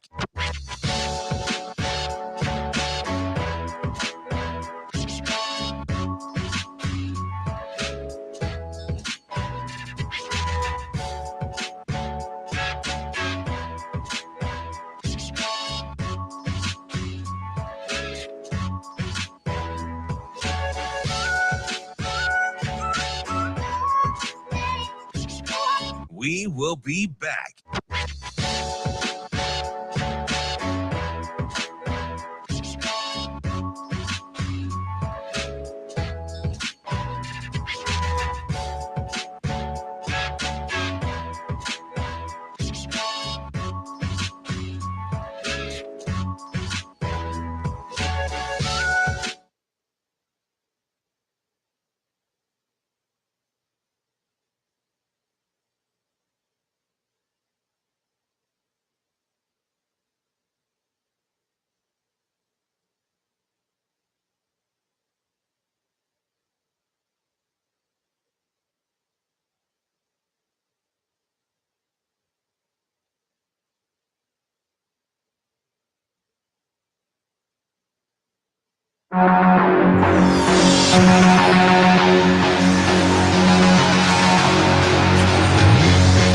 You're listening to Hurrdat Sports Radio. Halfway through the show here on Hurrdat Sports Radio, AM 590, ESPN Omaha, ESPN Tri-Cities. We're live on Twitter, Facebook, YouTube. That's DB. I'm Ravi Lulla here at the Pinnacle Bank Championship, where you can come down later and hang out at the Hurrdat Harbor, where you can also scan a little QR code and get your Hail Varsity Football Yearbook for 2024. You've got until Sunday to get that ordered.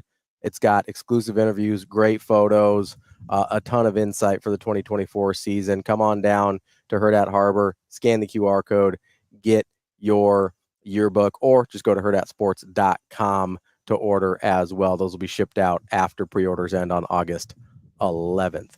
DB, there's been kind of a rash of stories in the news as we we're about that time of year where we're in training camps, both college and NFL. And I wanted to ask you about something because you've got a way better frame of reference for this than I do.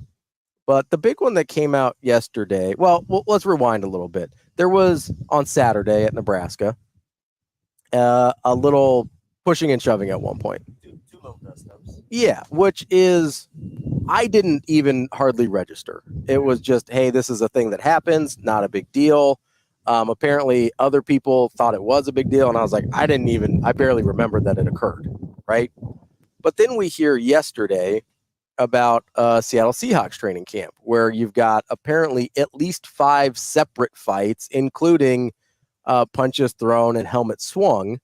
And I have to imagine that's very much not the normal in terms of what's going on from a training camp standpoint. So I found myself trying to figure out, okay, the norm has to lie somewhere in between this thing that was a non-starter for me on Saturday versus DK Metcalf swinging his helmet at teammates, but I have no idea where that is. Yeah, I think after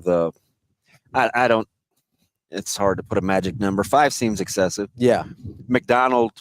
Coach McDonald breaking it up and bringing the team in and then having more fights start is definitely excessive. Not great. No, it's not. And listen, my frame of reference isn't that vast. It's a couple of locker rooms, but I do know, like, getting along versus being spirited is something completely different. Yeah.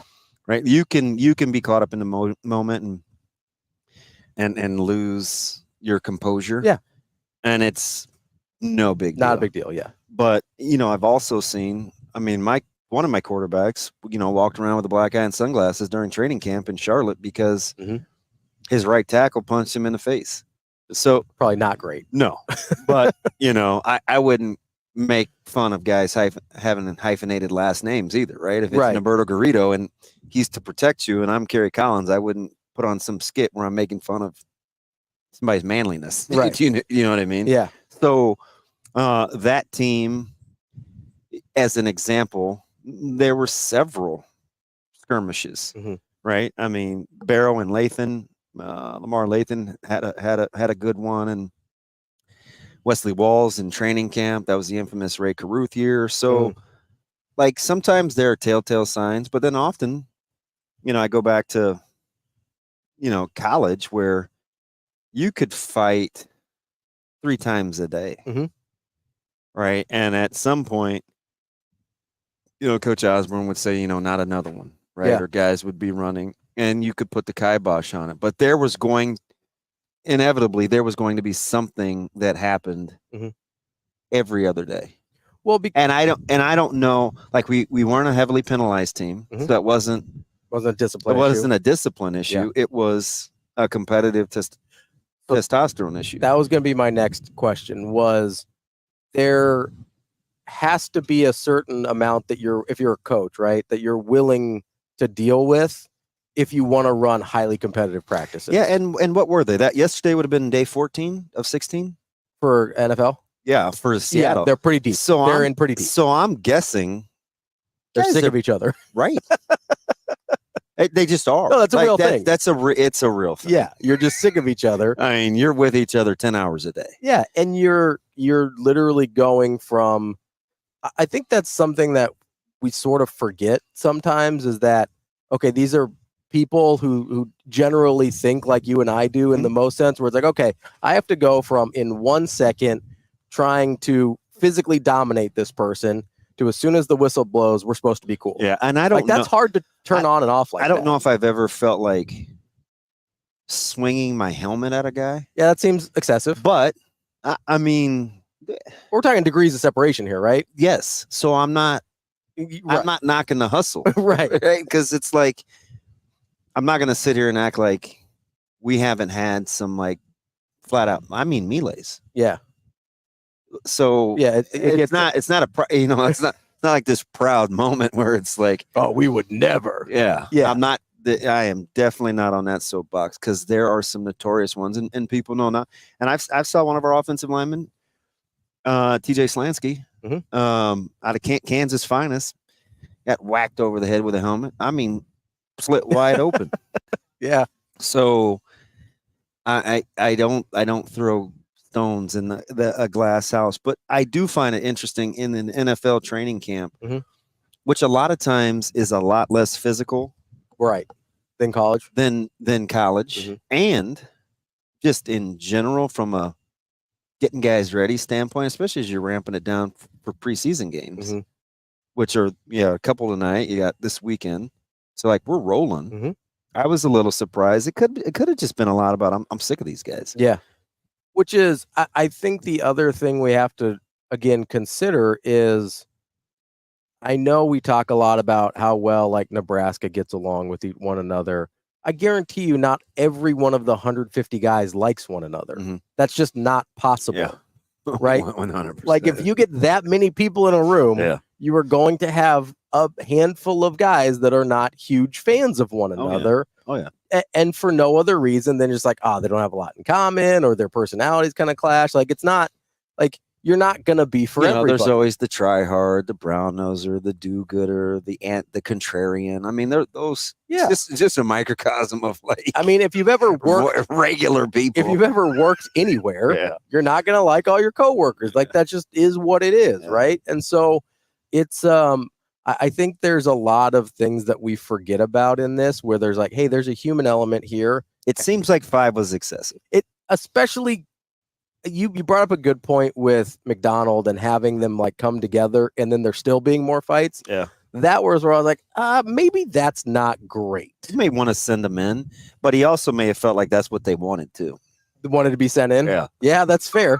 I think that's it's like, hey, if we're bad, they're gonna send us home from school, right? We're just gonna misbehave. But I guess is there any point I like him though. I think McDonald. I think he was a really good hire.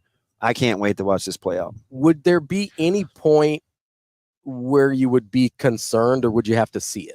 I'd have to see it to be like, oh, this feels like more than normal. I'd have to see it.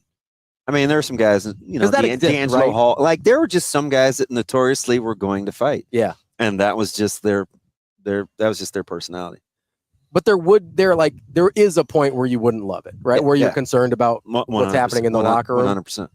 Because I don't want to brush this off like it doesn't matter at all. No, but I mean, people have been knocking DK Metcalf since he's been in the league about a variety of things. Yeah. So it's always been something. His temper, doesn't strike me as a guy that, struggles with control. Yeah. But sometimes you just get fed up. Yeah. And sometimes somebody pushes a button that you didn't know was there. Right. Usually when we're able to because everybody's got. Buttons, right? I wonder what a guy says to you where you swing a helmet, though. Right? Yeah, I don't know. But, I wonder if it's because it seems like a lot of people that are like in control are ones that kind of anticipate attacks. Yeah. Be like, hey, I know you're going to come after me for this, or I know you're going to come after me for that. But, it's like the famous 8 Mile scene, right? Where he takes all the insults at the end and the guy's got nothing left to say. But if somebody hit you with something that you weren't ready for, that to me is kind of where my brain goes to with a DK Metcalf. It's like, oh, you went there. Or maybe like he just didn't even know he was vulnerable there. Historically that I've seen, there's only been a couple triggers like that. Yeah. It's either talking about the loss of a loved one or your sexuality. Those are usually like if you really want to get the party started. Like you're crossing the line. Everybody knows it. That's typically what it is, generally speaking. Yeah, that's that'll be interesting to see how Seattle plays out, because I do find that locker room interesting. I find this post they may be, and I know some people like the Rams. If Geno Smith can replicate another year, that may be your biggest threat. Yeah, in the NFC West, they certainly could be. Considering that no NFC team that's gone to the Super Bowl has gone back the following year since '73. Well, and considering you got, I mean, not that you don't have history on your side, and then considering that I have no idea who's going to be playing wide receiver coming up this year, so that's not a big deal at all. I'm sure it'll be fine. Coming up next, we're going to talk to our guy Brian Edwards from MajorWager.com about college football here on Hurrdat Sports Radio. We will be back.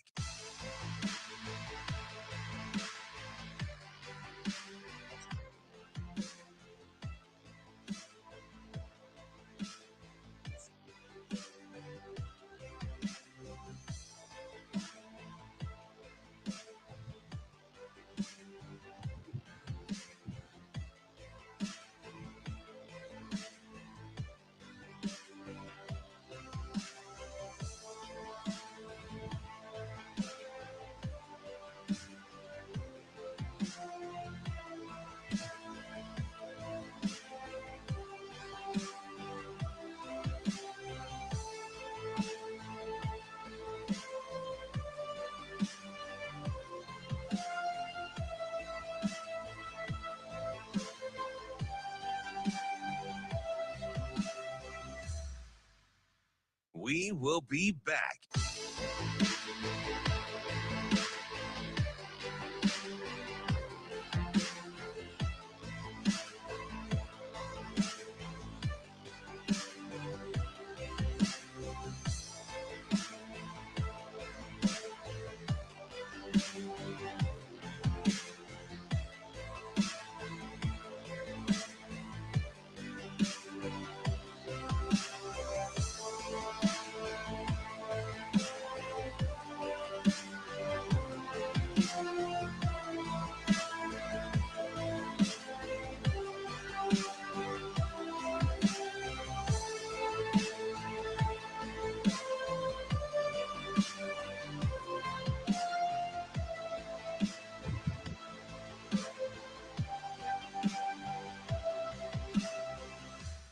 We will be back.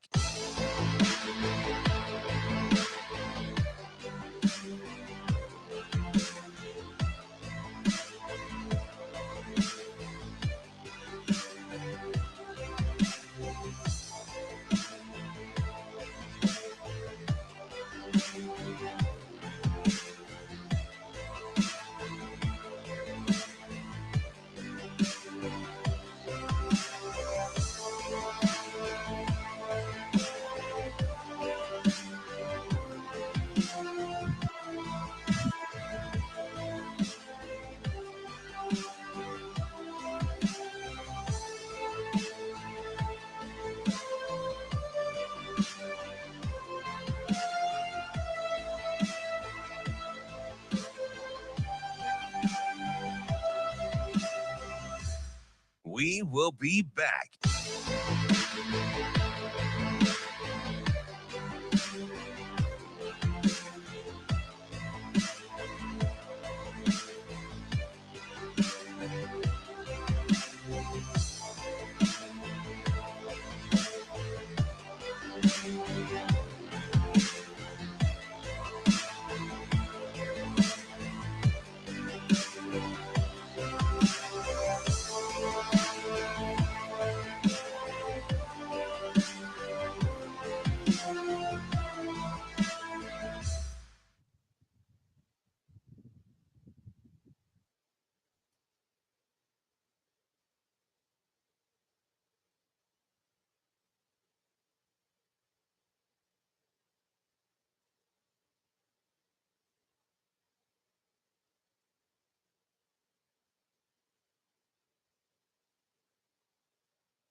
You're listening to Hurrdat Sports Radio. Now, Vegas insider, senior handicapper, and fan of the cold Budweiser bottles, Brian Edwards. It's got to be touchdown, touchdown, touchdown. Brian Edwards. I don't really love it. Brian Edwards. Were they using the cream cheese to butter the bagel? Brian Edwards. I'm going with the cowgirl. Here is Brian Edwards.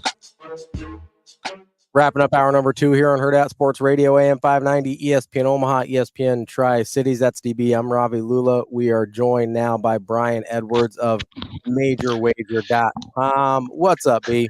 What's up, gentlemen? Where you guys at? We are at Pinnacle Bank Championship on Corn Ferry Tour out here at Indian Creek, nestled firmly between the Patron Zone and the Hurrdat Harbor Pavilion. So, I mean, it could be worse, although it's only about 61 degrees right now. So it feels a little chilly. I mean, this isn't Destin. Oh, what's wrong with that? What's wrong with that in August?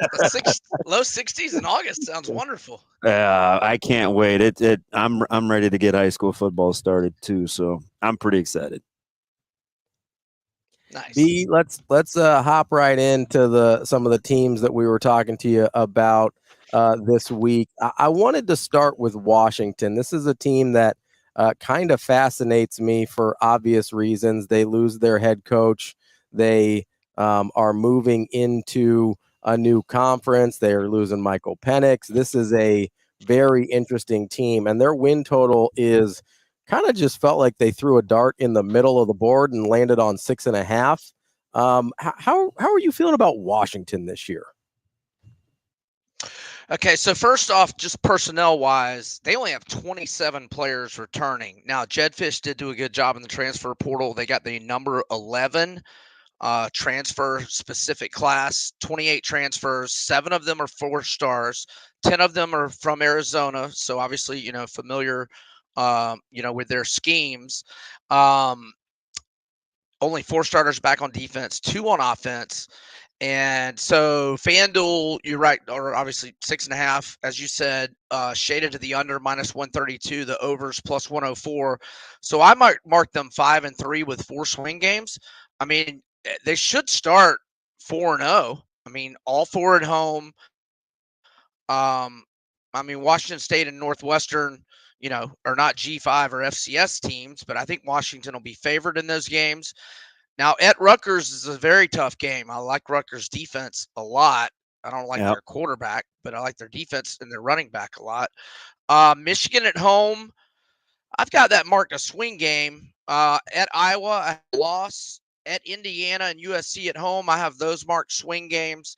I have a loss at Penn State, a W at home to UCLA, an L at Oregon. So that's got me 5-3 with 4 swing games. The 4 swing games being at Rutgers, Michigan at home, at Indiana, USC at home.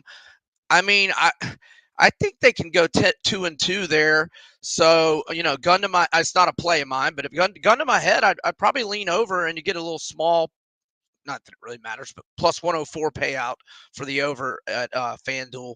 I would slight lean to the over, very slight. So probably the floor would be 4-8. Well, yeah. I mean, because of the wins I've got, they could certainly lose. Let's see. Well, I mean, I'm pretty confident in all their wins. I mean, I guess Northwestern could win out there. Well, no, yeah. So I'm talking about the ones that I've got W's. Yeah, I'm going to say the floor is 5-7, but yeah, injuries or whatever. Yeah, it could be worse. Let's go over to Texas Tech. I was a year early. I was all in on Texas Tech last year. I loved the schedule, and then life happened. It didn't play out for Coach McGuire the way that I kind of thought. What do you think this year? Was I a year ahead, or am I par for the course here? Well, I think they should probably be a little bit better. So they won 4 games by double digits. They were 3-3 in 1 possession games. So, they should have won the Oregon game at home, obviously, in week 2. Could have won the game at Wyoming in double OT. Yeah. Those were their, and they lost by 7 at West Virginia. So those are their close losses. So 9 starters back on offense, 5 on defense, number 26 overall recruiting class, number 36 transfer specific class, 16 transfers, 2 of them are 4 stars. I've got them marked 6-4 with 2 swing games, and their total season win total 7.5, over -115, under -105. I've got them winning at home to Abilene Christian, at Washington State, North Texas and ASU at home, and Cincinnati at home. I've got them starting 5-0. I've got them losing at Arizona, but I mean that's not a guaranteed L. I've got them beating Baylor at home. I've got them losing at TCU, but that's not a guaranteed L. I do think they lose at Iowa State because that's back-to-back road games, and Iowa State's coming off a bye. I've got Colorado at home, a swing game. I mean, they'll be favored there. If gun to the head, I would pick them, but Colorado's off a bye as well in 4th game in 4 weeks for Texas Tech. I've got them losing at Oklahoma State, swing game at home to West Virginia, where I would think, I'd probably make them a 3 or 4 point favorite right now. So 6-4, 2 swing games. They got to go 2-0 in the swing games, which I have Colorado at home and West Virginia at home. So, they can certainly win those 2. Again, Colorado's in a little bit of an advantageous spot off a bye week and 4th game in 4 weeks for the Red Raiders. But, should Sanders be healthy in November? That's a fair question, I think.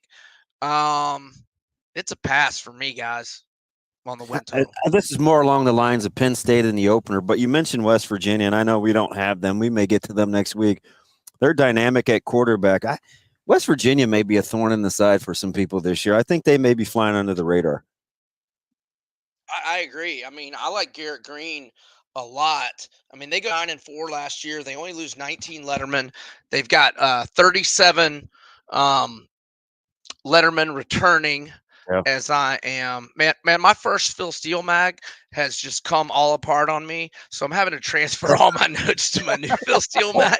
But guys, because Penn State's breaking in a new offensive coordinator, and there's no love lost between those two schools. That's a really interesting game to start the season with Penn State and West Virginia, at least for me. I agree. I mean, they're at home, and yeah, I mean, I love Penn State's defense, but I mean, I've got a lot of questions about their offense. And Garrett Green is a baller. Okay, now I have my West Virginia notes. 13 transfers, 6 are Power 4. I mean, so Phil Steele's national unit rankings got him number 11 at O-line, number 24 at quarterback, 27 at running back, 33 on the D-line. Yeah, I mean, 9-4. They only lost 19 Letterman. Yeah, and look, they lost by 2 at Houston on the Hail Mary. God, was that? Oh, that. Really Hey, I'm guessing you had West Virginia in that one. Yeah, I did, and I was not happy at all. And Garrett Green had just led a great comeback drive. I mean, so they lose that game at Houston. They should not have lost. Their other losses are pretty convincing though, but they should have won that one. So I mean, they could have gone 10-3, or they should have gone 10-3. Last year. So yeah, West Virginia could give Penn State problems, and yeah, West Virginia at Texas Tech. Texas Tech's win total could be on the line for that one. All right, B, let's finish up with Arizona. This is a team, they're at 7.5 wins. You mentioned, obviously, with Washington, Jed Fish goes to Washington, takes a bunch of guys from Arizona with him, but not their quarterback, which I think is where a lot of the faith in that 7.5 wins is coming from. That's a team that I think people are maybe a little higher on than I am. How do you feel about Arizona? Man, I think they're going to be kind of like LSU and USC last year. Just they can score on anybody, but can they stop anybody? But 8 starters back from an offensive average 34.6 points per game. The star receiver, McMillan, is back, and he was a third-team All-American last year. Fafita was obviously fantastic last year, 25-6 TDI&T ratio. They're good on the O-line. They are good in the secondary, but their D-line is not good, and they're going to get run on a lot. So Brennan, like we said with Washington, they lost 10 players just to Washington alone. Now Brennan brings 5 of his guys, but they're from San Jose State. Not a not a Power 4 team. They did get 24 transfers, 12 are Power 4. But the recruiting class is only 37 transfer specific. I've got them marked 6-4 with 2 swing games. I've got them winning their first 2, losing at K-State, losing at Utah, swing game at home to Texas Tech. I've got them marked at BYU a swing game, but I mean, if they're healthy, they should win that one. I've got them beating Colorado. I've got them beating West Virginia at home, but West Virginia could win out there. I've got them losing at UCF, Houston at home a W, at TCU an L, and a win at home to Arizona State. But so their 2 swing games are at TCU and oh wait, no, I said that was an L. I'm sorry. Texas Tech at home and at BYU, but I think they probably win that. So. And the win total is what? 7.5. 7.5, yeah. So it could just come down to that Texas Tech game at home. We'll see. Hey, B, I'm going to give you a little nugget here. Keep an eye on Rodney Gallagher III at West Virginia. Going to be a 2-way guy, dynamic. Get a little piece of that for a Heisman run. Okay. Rodney Gallagher. All right. Rodney Gallagher III. All right, my man. I want an update on your son next week. Next week, hear about how he's doing it. Doing good things. I'll give you an update. B, we appreciate the time. As always, we will talk to you next week. Thanks, fellas. You have a great weekend. That's Brian Edwards, our Vegas insider, MajorWager.com. We will be back with Michael Bruntz from Husker 24/7.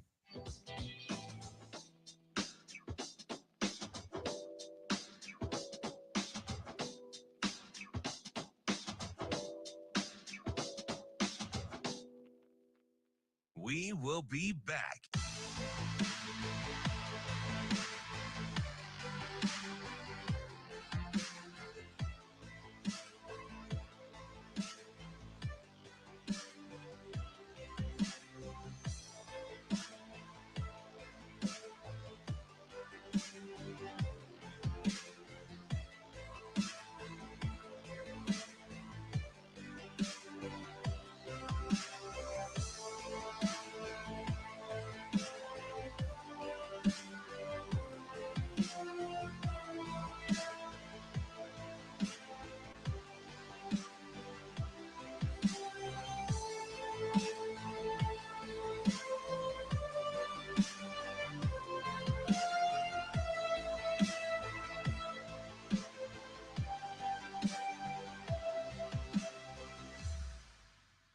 We will be back.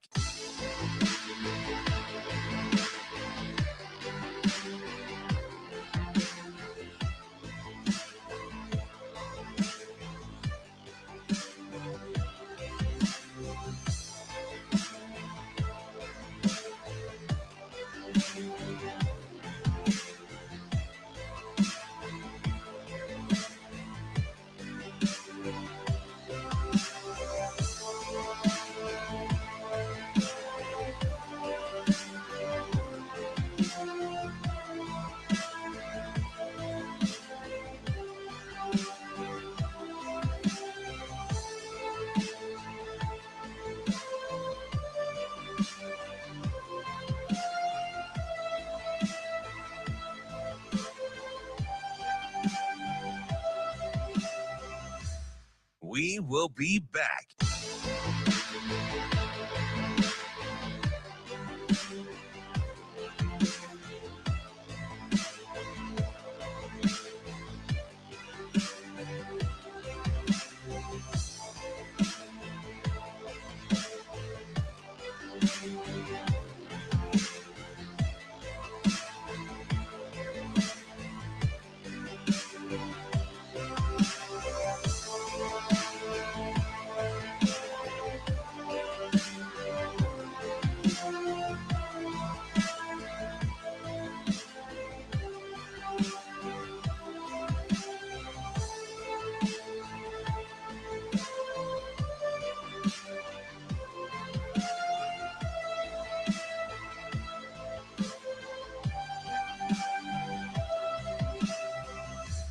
We will be back.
Welcome to Hurrdat Sports Radio.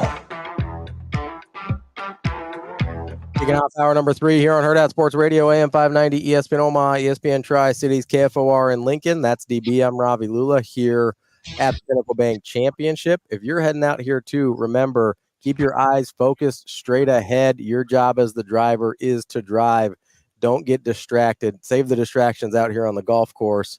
That message from the NDOT Highway Safety Office. It's a little bit of ad lib from me too. Not all of that was from the NDOT, but the focused and eyes straight ahead, that was from them. Coming up now, we've got our guy Michael Bruntz from Husker 24/7. Bruntz, what's going on, bud? Not much. How you guys doing? We're hanging in there, man. How about you? Not bad. Just get another day. Yeah. Ready for football. I'm kind of tired of camp season already. Is that okay? Is that okay to say that? It's okay to say, but I think you've got it's a little early to be tired of it. You got a ways to go, bud. Well, they're kind of one and the same for you in college and pro, with as young as the Broncos are, and you being a college football fan. I mean, a lot of those guys are almost the same age, it seems. Yeah, that's true. That's a young Broncos bunch. I've been dialed in on that Stidham Wilson Knicks competition. We'll see how that turns out.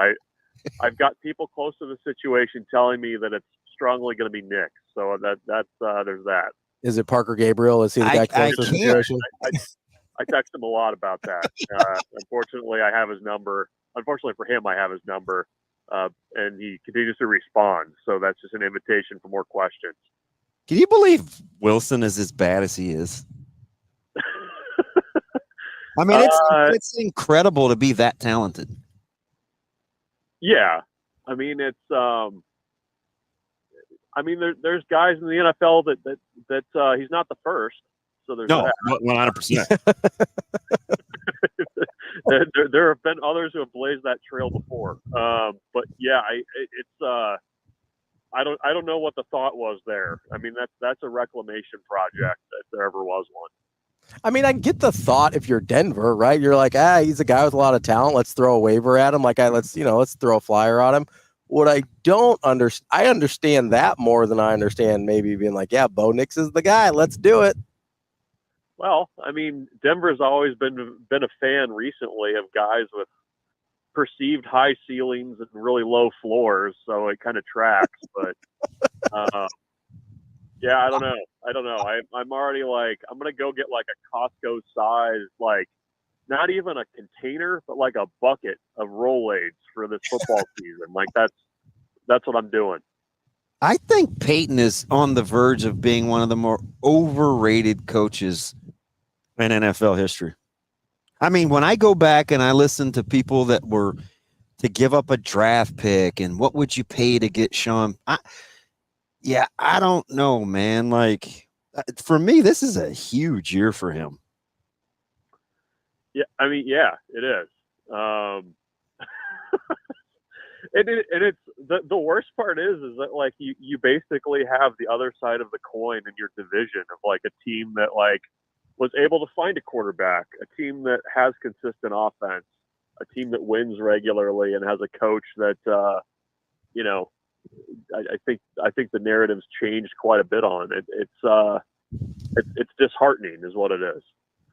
We're talking with Michael Bruntz, Husker 24/7, almost exclusively about the Denver Broncos so far. That's okay, though. It's better than like June when we're talking Oakland A's for 15 minutes. Bruntz. Hey, they just from the White Sox. They got the White Sox. That's on us, though. We like to bring up your favorite teams because it's fun to talk about. I did want to bring up because you mentioned, you got my noodle going a little bit here as I'm thinking about high ceiling, low floor guys. You brought that up with the Broncos, but I'm curious, do you view anybody on Nebraska like that for this year, where they're like you could see like, I could see this going really, really well, or just him not being a factor at all? Have you thought about those types of guys at all for Nebraska yet this year? Not really. I'm a gun to my head trying to think of somebody. And it doesn't have to be low floor, like in terms of, I just mean for this year where it's like, hey, they either could contribute a ton or maybe not be able to crack the rotation in a way that's meaningful. Oh, I got one. Yeah. Go ahead. You want to get him going a little bit? I have one too. We'll see if it's the same person. What position, Bruntz? Defensive line. Ooh, I was going to go defensive backs. Ooh. I think Jeremiah Charles could be that guy. Oh, that's a good one. Yeah, that's a good one. Well, thank you, guys. I'm glad you're. Thank you, Bartles and James. Thank you for your support. I I mean, my thought was, so, I mean, you kind of know a little bit with what you got with James Williams, right? Like, he feels like a really high ceiling guy. I just don't know. Is he an every down guy yet? Like I feel like 12 games of him, that intrigues me. I think there's a lot of potential for that. I don't know what the baseline looks like, you know? Like, I feel like I love him. You do. You've got a little man crush. Is that weird? It's okay. Like, Bruntz, I know I'm not like, you know, like Mr. Tough guy, but that was a little softy sounding, but I do kind of feel like I love James Williams. Yeah, no, I'm intrigued by it. I mean, I think he's one of those guys that you talk to, and like, he's got a pretty good perspective on things. I feel like. Yes. That's where he got DB. Yes. He is such a real life person. Like, I mean, you know his warts, you know what's good, you know, like, he is so authentic. It's captivating. Yeah. You know, when he committed after that whole thing last, you know, the tryout and whatnot last year, I mean, it was kind of like, okay, this guy, you know, is extremely productive in high school, has to go off to JUCO because of grades. I think there's probably a humbling aspect of that. And, you know, I think he kind of sees everything for what it is. And, you know, even, you know, I think we talked to him one time after a game last year, and it was just, he had perspective that I think a guy that is in his first year of college football probably shouldn't have had. Like, I don't know, like that kind of stood out to me. But I mean, he's 250 now. He still looks like, you know, like he could probably stand to gain 20 more pounds, but yeah, still super lean. Yeah. I mean, they call him Sticks for a reason, I guess. Right. And, but yeah, I mean, I think I'm intrigued by what that can be, you know, what the ceiling is there. I just don't know if he's, you know, in there on first down against Wisconsin yet. You know what I mean? You know, Bruntz, I had a guy on the offensive side of the ball that I was thinking about. Oh, wow. Are we all three different? I think, well, I mean, we are, because you didn't guys say anybody on offense. But so can you guess? No pressure. Yeah. But you guys said good pick for me. Yeah. We said good pick for Bruntz. Yeah, no, mine's probably not. Will we say a good pick for Bruntsy? What are your thoughts? Will we say good pick for Robbie? If I had to guess, no. All right, let her rip. What do you got? I think Malachi Coleman falls in that category. That's a great pick. He has obviously all the ability in the world. That's a great pick. But it's a crowded room. I don't know who. There's going to be somebody left out there, right? And guys that are getting major snaps. That is a fantastic pick. Well, you didn't say good pick, so technically I was right. You didn't say. But I mean, wouldn't you agree with that, Bruntz? I think he's spot on. Yeah, no, I think. We've gone a whole offseason without talking about Isaiah Garcia Castaneda, and he's going to play. Yeah, like that's what I mean. There's so many guys in that room, you know, it's like that I think are going to play, that somebody's going to get left out of some snaps. Yeah, no, I mean they had a legit like 2.5 deep at that practice on Saturday, and you didn't even have Jalen Lloyd out there. Like I'm always skeptical about wide receiver depth and talking about wide receiver depth until it gets to the season. I know, because then you blink and they can't even like have 3 units, right? You go from like 13 wide receivers to 7 and you're thin. Yeah, or like when you talk like, oh, we got 10 guys. Like, oh, you probably have about 6. Like that's usually how it goes. But no, I mean, I that's a good pick. There's a couple wide receivers I think in that group that could find themselves either very much in the mix or very much out of it. I do think the reason I went with Malachi, and I agree, I think there's a couple guys in that group where you could be like, yeah, I could see them either being like a major contributor or barely playing in terms of meaningful snaps. I went with Malachi because of the ceiling. I think physically his ceiling, super high ceiling. Yeah, physically his ceiling I think is as high as anybody's in that room, maybe with the exception of Nair. I think Nair's ceiling is probably in that same neighborhood, but yeah, that's a guy that I'm just like, I don't know. I have no expectation level for him at all this year. I have no idea what to expect. Yeah, no, that's very fair. And I mean, you know, he was limited in the spring, so I mean that's a piece of it too. You don't know where he's at coming back from that. I mean, he could be very much like, you know, back in the mix, what everybody thought he was going to be, or you know, trying to catch up with Banks and Nair at those outside spots. Yeah, it's interesting. You That's a good one. Catching. Thank you. It is. I hate saying it because he doesn't like giving it's credit. Rare, but I mean, guys, we're kind of forgetting about too. Like, there's Bonner, there's Castaneda, there's Lloyd, there's Coleman, there's Banks, there's it's my little guy that stole the spring show, Corey Barney. Yeah, like, I mean, they got a lot of guys, and you got 3 tight ends that can all catch passes. Like, there's only so many balls. Somebody's gonna have to hang in there, right? Where you clearly have to understand that this is a marathon and not a sprint. Yeah. Well, I mean, even you throw a guy like Carter Nelson into that mix, he's kind of the same way, isn't he? I don't know. We'll see. Yeah, I kind of think I think about Carter a little bit differently just because of the true freshman nature of it all, and we look at this wide receiver group as. Last year, obviously, we got to a point where it's like, oh man, they better get the true freshman in there. I'm hoping that doesn't get to the point this year where if a true freshman does play, it's because, oh man, they're just playing really, really well, whether that's Barney or Carter or somebody else. I always look at him like, who's he going to jump and how different will it be? There's a lot of guys in front of him. You know what I mean? Like, he played a position that others play. Well, yeah. Right. I mean, he's going to be an X or a Z. Right. They have, I don't know, like I'm just thinking in my head as you guys say his name, and it's not a talent issue. It's how pressed are we? Is there another, like, is it going to be an offense where we throw a guy a jump ball? I don't know. I don't think so. The question was high ceiling or not at all, right? Yeah. Super high, yeah. I mean, I get, yeah. So I love how Bruntz did that. You see how he just like, wait. Just answer the question that's asked. That's all. Yeah, yeah. No, it's fair. That's fair, Carter. That's fair. Bruntz, I do think a lot his delivery. I do not love Michael Bruntz.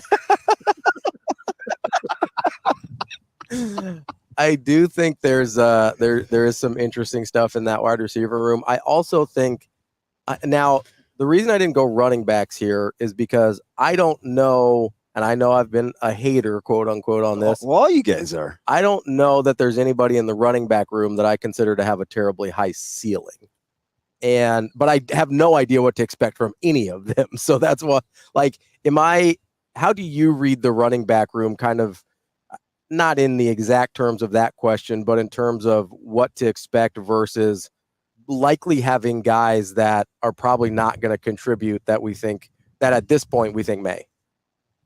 Yeah, I guess like in my mind now, but like a week and a half into this thing, you kind of have to organize the running backs. I feel like by tiers, like I don't know that it's like, when a depth chart comes out the first week of the season, you're going to have somebody at number 1, but like it feels like that group of like Irvin, Johnson, and Johnson. You could probably you're probably going to be able to shift those guys around a little bit. And I don't know that there's 1,000-yard rusher among them. Is it just me, or didn't Mekhi Nelson look a little bouncy? He did. He did. He looked twitchy. Yeah. No, I mean, I think that's. I think with him, it was kind of like, it took people a while to see it. Yeah. Now he's little, but yeah. Gosh, he was kind of bursty. Yeah. I mean, he's probably in that second tier with Ives and Dowdell, and I'm trying to think of who else would be in that group. I wish Ives, he's got such those thin legs, but he's got some wiggle too. Like he's a good natural runner. He's just very light. Yeah. Well, he was the one guy when they updated the weights, he went from like 185 to like 210 or something like that. Like it was kind of like, oh, okay, that's interesting at least. I mean, he's probably going to factor on special teams, I guess. I think a few of those guys will from that running back room, but yeah, I still don't know what to make of that group. And it feels like what we're going to get from that group and what we're going to see is going to be largely dependent on kind of what happens around them too, with the offensive line and, whether or not Nebraska is going to be able to actually force teams out of like a 9-man box.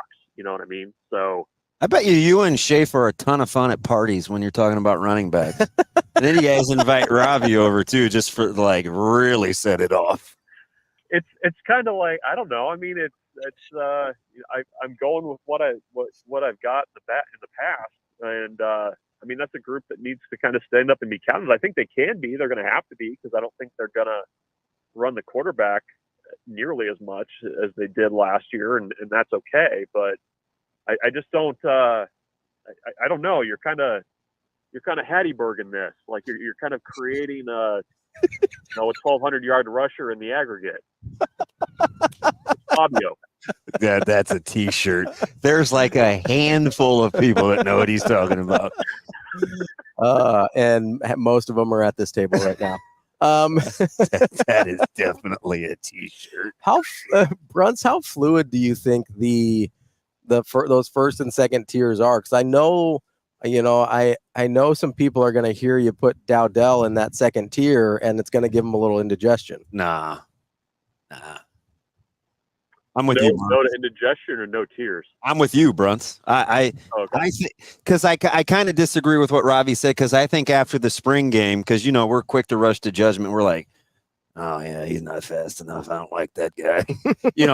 And an hour earlier it was like, oh, I want to see Dowdell. So it's like, I don't know if we have an expectation level on him. Right. I think that's kind of, there's like caveats all around that room. I thought Gabe Ervin looked okay in some runs on Saturday. He's got to stay on the field.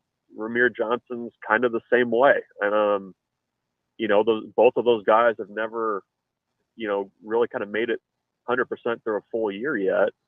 I think Emmett Johnson's, showed that he can do some things last year. And I think he's probably at the front of that group, but you still need to see it a little bit more. I'm captivated by Gabe Ervin, because sometimes I just want to know how guys can run the ball like that, being that thickly built. Yeah.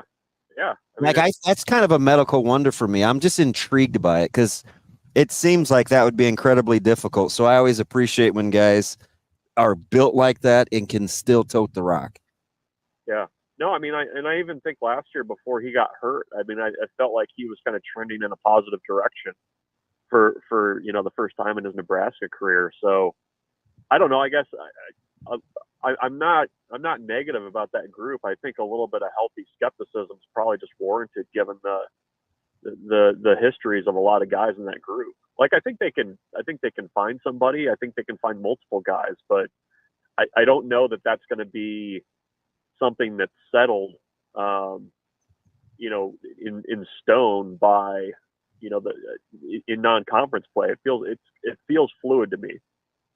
Well, I'm a big Barthel guy, so I'm a former back, right? So I'm gonna go backs, be great. You also you mischaracterize my position on the backs. I have often said I think they're fine. Oh, you act like like I'm out here being like, Bruntz, like Ravi's the guy you'll take out and you'll be eating one of your, mushroom gravy deals, and you'll be like, hey, this is great. And Ravi goes, oh, it's fine. And no, but I really, really like it. Like, come on, man. Fine. Yeah, it's fine. Like, listen, I'm not as high on them as you are. I'm not pretending that I am, but I'm also not sitting out here being like, they're the weak link in the team. They will be the downfall of the 2024 Huskers. Like, they're fine. I think they are functional. I think you can get what you need out of them. I also don't think any one of them is particularly special. I think that's a fair characterization of this group without seeing them yet. Just being a running back makes them special. Is that why you're so special, DB? Yes. Yes. I see what you guys did to me this whole segment. That was cute. Appreciate the Millard North, crime. Stangs roll together. Yeah, good job, guys. feel better about myself. Jerks. Bruntz, I do got one to get you out of here, though. Okay. And you were right in front of me, and I didn't know for a while, so I apologize until I left. But you're watching the special teams and you're sitting with BC and you're thinking what?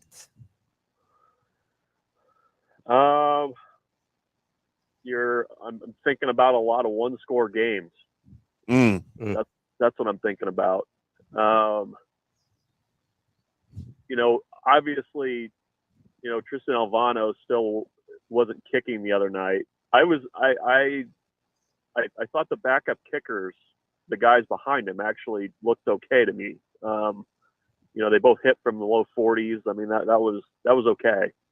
Punting, that was a little of a concern. I think the special teams piece of it, you don't really know for sure until you get into the season and you're in games and the lights are on and all that stuff. But, I think, when you're talking about the chasing three stuff and winning tight games and that kind of thing, that's the area you got to get buttoned up. And I think it was still early in fall camp. And, the one thing I'll say, though, is for as much depth as this team has at different spots at, defensive back and linebacker and things like that, I mean, I think the coverage units should hopefully be pretty good. I mean, I think they've got enough talent there to cover well. It's just a matter of whether the specialists are can get a little bit better from where they were last year. That's Michael Bruntz, Husker 24/7. Bruntsy, we appreciate the time as always. And you know what? I hope you have a great weekend, Bruntz. Okay, I appreciate that. You guys too. I hope it's a great one. Thanks, Bruntz. Your sincerity is just like dripping. He's sincere. That's just how he sounds. Oh, I know. That's very sincere. That's my sincere voice. Thanks, Bruntsy. You guys. Bruntz is a lot like me. His sincere voice and his sarcastic voice are almost indistinguishable. Yeah, that's awesome. Makes me feel real good about it. Well, you don't like talking to a couple of Mustangs this early in the morning? You guys are so down on this running back group. All we were missing was Schaefer, and it would have been like the candy bar, the Three Musketeers. How am I down? I said they're fine. Is it Caraway Nougat? I don't even know what that means. I don't know. I heard it say it once. I'm not a big Three Musketeers guy as far as a candy bar is concerned. That's not my go-to. No. Twix. I do like a Twix. I enjoy a Snickers. You ever had those ice cream Snickers? Woo. I don't even like chocolate. Oh boy. I don't really either, but I'll take an ice cream Snickers. I'm out. You're out? Yeah. All right. We're about to be out here, at least for the segment. We'll be back. It's entirely too many people over here. On Hurrdat Sports Radio. That's DB. I'm Ravi Lulla. He'll probably be back unless he decides there's too many people around. Then he might just peace out. Like, what is going on? I don't even recognize what we're doing. We'll have more Hurrdat Sports Radio coming up next.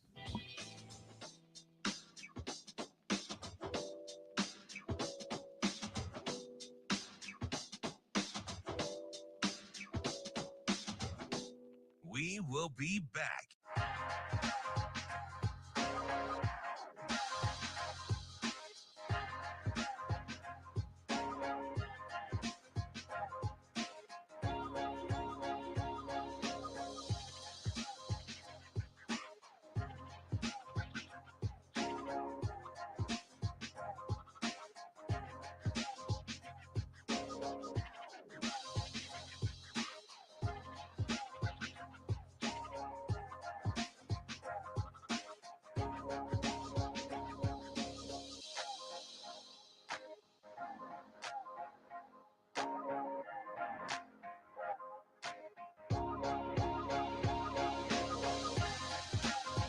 We will be back.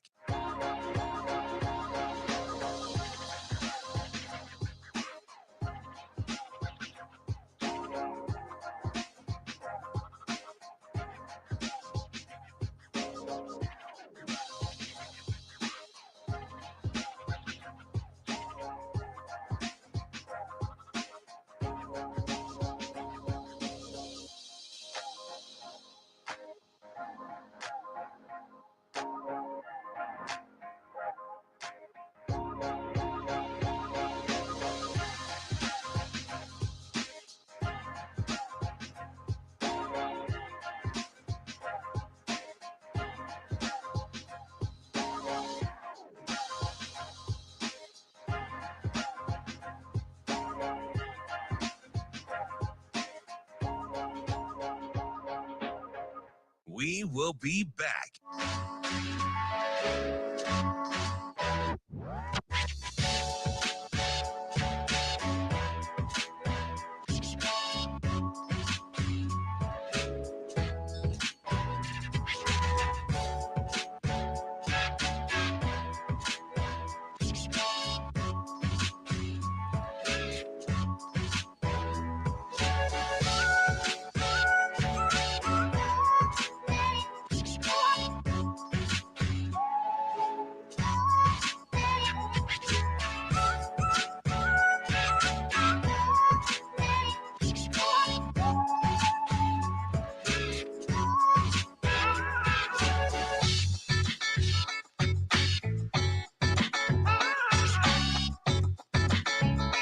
We will be back.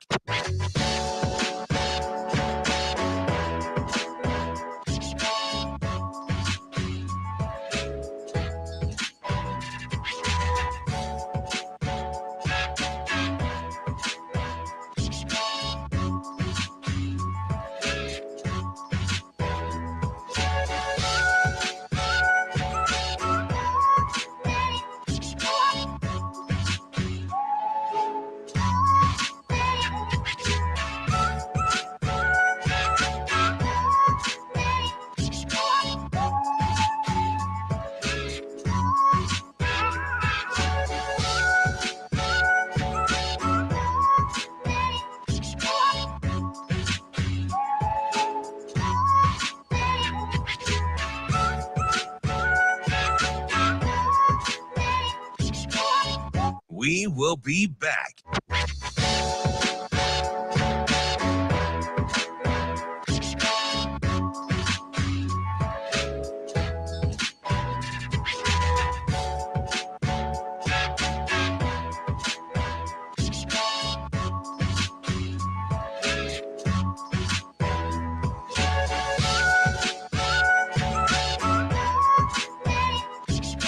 We will be back.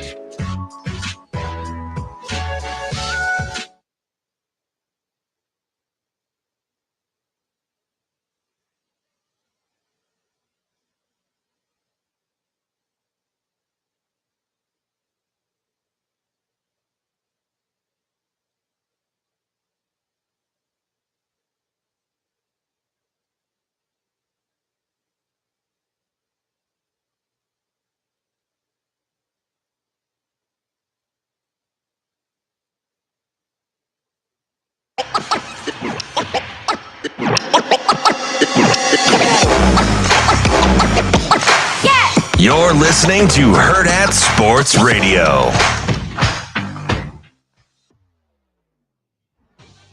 We're back here on Hurrdat Sports Radio, AM 590, ESPN Omaha, ESPN Tri-Cities, KFOR in Lincoln.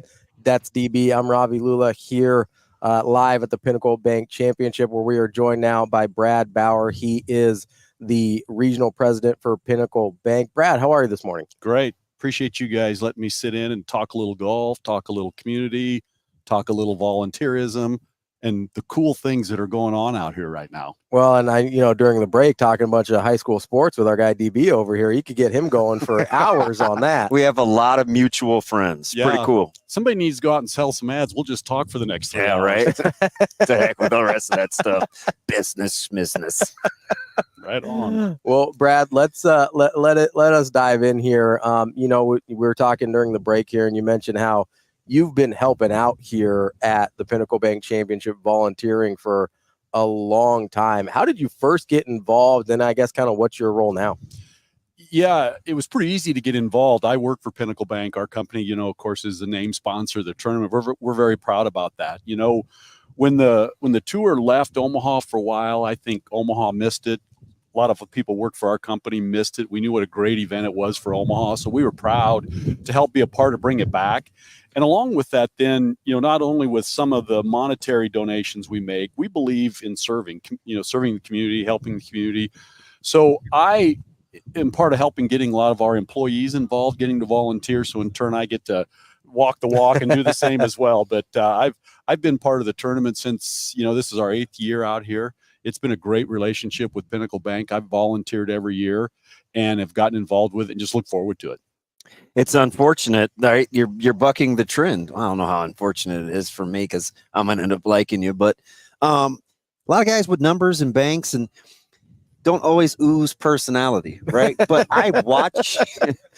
He said to his co-host that was in fraud management for about a decade. We got a couple different personalities here. I watch you just and how people are kind of drawn to you. Then I see what your passion is. Then I see who you're connected with, and we have a lot of overlap there. There's just something about your personality, though, that lends itself to being passionate about an event like this, which is so community driven, right? Yeah, well, sometimes that personality, some of my supervisors would tell me to tone it down a little bit too. But I do like people, and whatever business you're in, a big part of it is just customer relationship, talking to people, getting to know each other. So in the group of the people that I work with, from even the Dinsdale family who owns Pinnacle Bank on down, I mean, we're all alike. We love getting involved in the community. There's a bunch of golf enthusiasts, believe it or not, in our group. This is just fun for us. Yeah. And so it's good to be part of it. So you mentioned the community involvement. What are some of those ways that the Pinnacle Bank Championship and Pinnacle Bank in general gets involved with the community? I know people come out here and they're just like, they come out to hole 17 and they're like, oh, let's just have a good time and let's go to Patron Zone or whatever. But there's a lot more to it than that. We've identified some core values in our company, and actually community involvement is one of the 5 core values that we really focus on. We believe our communities have been very good to us. We've got locations all across the state of Nebraska. Our communities have been very good to us. So we realize that, we respect that. And we just not only, I'm going to say expect, but we enjoy giving back to our communities. And if you go to some of the communities that we're represented in, Central City, Ogallala, Omaha, communities all across the state, you're going to see Pinnacle Bank employees out being part of the chamber, being at the church events, they're at the football games Friday night. And what's really fun from a leadership standpoint, they want to do that. Yeah. It's an environment we do, and we just believe by helping our community, it's going to help our banks, and it'll just help everybody. It's interesting because of the overlap, since this is sometimes a sports show. We were talking earlier about Nebraska's ability to say, to call their program a developmental program. And then Coach Rule and the athletic department, they hire coaches that development is their passion. Like, you can't be a developmental program and have guys that aren't interested in teaching or don't have patience. I hear you talk a ton about community and being community driven. Then the folks and employees that you surround yourself with in communities where there's some intentionality there to get the desired outcome. You don't just luck in to being good in the community. You have to be intentional about the process and the people you want to surround yourself with. And you have to want to do it. It's a volunteerism thing. So we look for that in the people we try to recruit, come to work for our organization, try to find like personalities that will do that. We're very proud of that. There's a lot of things banks do and other businesses do. We're proud of our investment in our community and being proud to say, we're not only Pinnacle Bank, but we're part of Omaha. We're part of Ogallala. We're part of Imperial. We just take real pride in that. Well, I know DB is very well versed in the whole state of Nebraska, but that's something we take a lot of pride in too, is being broadcast across the entire state of Nebraska. It's easy to think about either just being an Omaha show or an Omaha bank or whatever, but being a whole statewide bank, I think is a super cool identity to have, and we kind of appreciate that with the way we do our show. Also, what are some ways? We've mentioned volunteerism a couple of times. If you don't work for Pinnacle Bank, but you want to be involved with the championship, you want to be involved with some of the community involvement, like, are there opportunities there for other people too? All kinds. You can go to the website, the Pinnacle Bank Championship website. There's a volunteering link out there. They have a lot of support that will help you go through that. I can't even begin to mention the name of volunteer opportunities that are out here on the course. And I've told people over the years, when I came to the first Pinnacle Bank Championship, I didn't know what to expect when I came here, but this is way more than what I thought it would be. The PGA puts on an outstanding event, and you can volunteer. I like believe it or not, I like being part of the action. So No. I score the golfers. It's just a lot of fun. You walk around with a handheld, you're inputting scores, the club they're using, you get to know the caddies and the players. There are people here that work in the check-in tent when you're coming in, you're scanning tickets. You see marshals walking around here. No matter what your personality is or what you want to do, there's something here you'd love doing. I was joking with Ravi and Cam before the show started. I said, it's interesting how with all the people out here, and there's a lot of movement, and that everybody knew their individual role. I remember I was joking. I was like, oh, they've got this section over here. I said, I wonder the organization and the planning that goes into just knowing your area and doing that well. Like, it has to be well coordinated. It's amazing to me. And along with that, then a lot of the committee chairs and people that are doing that are volunteers. Jessica Broderick, who runs the tournament, she does an excellent job. She's just real great at it. The Corn Ferry Tour gives so much support. They realize the importance of this to them, but not only the community. But it's just a fantastic way to volunteer. And when you get to volunteer, not only do you get to be part of this event, you just feel like you're part of something really big. Along with that, though, over the past years of the tournament, since it's come back to Omaha and Pinnacle Bank has started the championship, the tournament's been able to donate over $800,000 back to our communities across the state through charitable organizations. Some of those are just Children's Hospital. Team Jack has gotten some of that. The Teamwork. Let's go. Yeah, Teammates organization. The PGA Hope and Reach organization's been the recipients of some of that fund. So, it's just a real home run to where if you volunteer, you get to come out and not only be part of an amazing, fun event, you get to be part of giving back those type of charitable donations to our communities. It just gets no better than that. So I'm a huge fan of some of the folks that work here, Jim in particular, Nedro, and kind of what he does. Talk about the partnership with Indian Creek as well, right? You need a good partner that's going to allow you to flourish as well, right? Yeah. Like, not everybody can be a leader. Sometimes you got to be a good follower. Like, Indian Creek has been fantastic, haven't they? Yeah, we use the word partner a lot in our organization because we really believe that what makes it successful. We both got to be part of it. But what Indian Creek does to get ready for this tournament and how they get it organized, I mean, there's a lot of golfers that are going to be here that have listened, that had the opportunity to get to walk a lot of golf courses across the United States. This one is fantastic. It's in great shape, and it's been real fun for me over the years as I walk with the golfers, as I've scored them. They're from all over the world. It's a different nations. You talk to these guys, they'll tell you that this is one of their favorite events a lot because they love the golf course. They're here to compete. They're here to win, and it gives them an arena to be able to really compete in a top quality golf course. Well, and especially this year after all the storms and stuff we've had, they did an incredible job. See all the limbs as we were walking in, are like, boy, they had to hustle. I was like, man, there's more tree stumps than I remember last year, but they did a great job getting this place cleaned up and ready to go. Brad, we appreciate your time so much. Thanks for coming out and telling us about some of the volunteerism and community involvement with the Pinnacle Bank Championship here, and I'm sure you and DB will chop it up about some about Central. I'll see him later About Central City after we're done here. Tell you, it's great out here. People grab a jacket. My one advice, or a blanket. Damon's putting a blanket over his legs. It's all right, dude's tough. Anyway, it's a great day to come out. Grab a jacket, enjoy some fun. It's just loads of fun to be here. That's Brad Bauer, Pinnacle Bank Regional President. Brad, thanks so much for joining us, and enjoy the weekend. Thank you. Appreciate it. Thanks, Brad. You bet. We'll be back with more Hurrdat Sports Radio coming up next.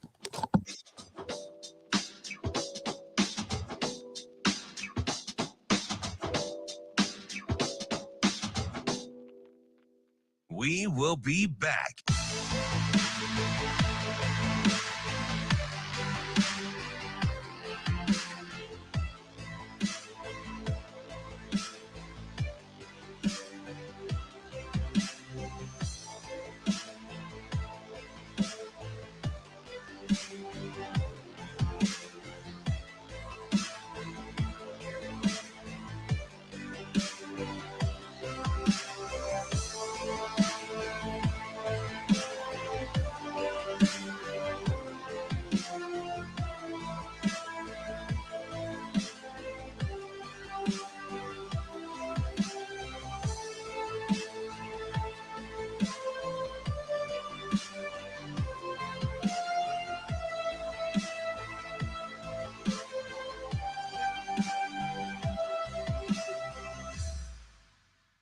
We will be back.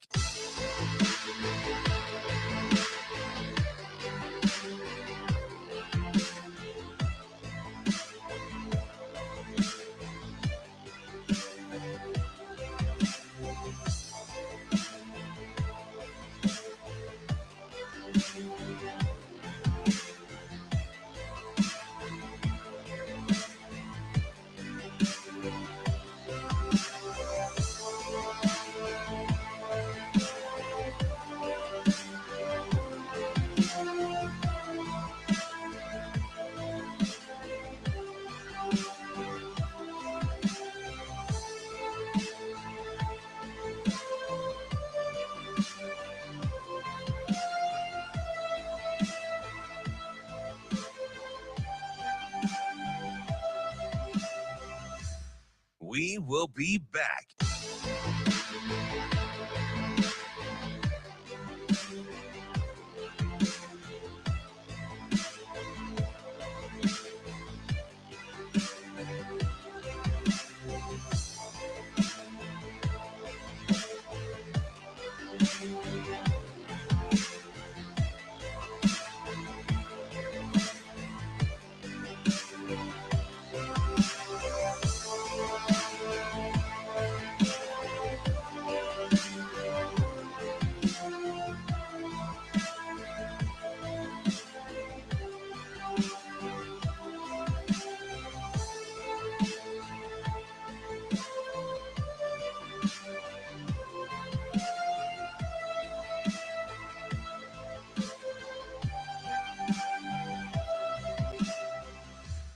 We will be back.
You're listening to Hurrdat Sports Radio.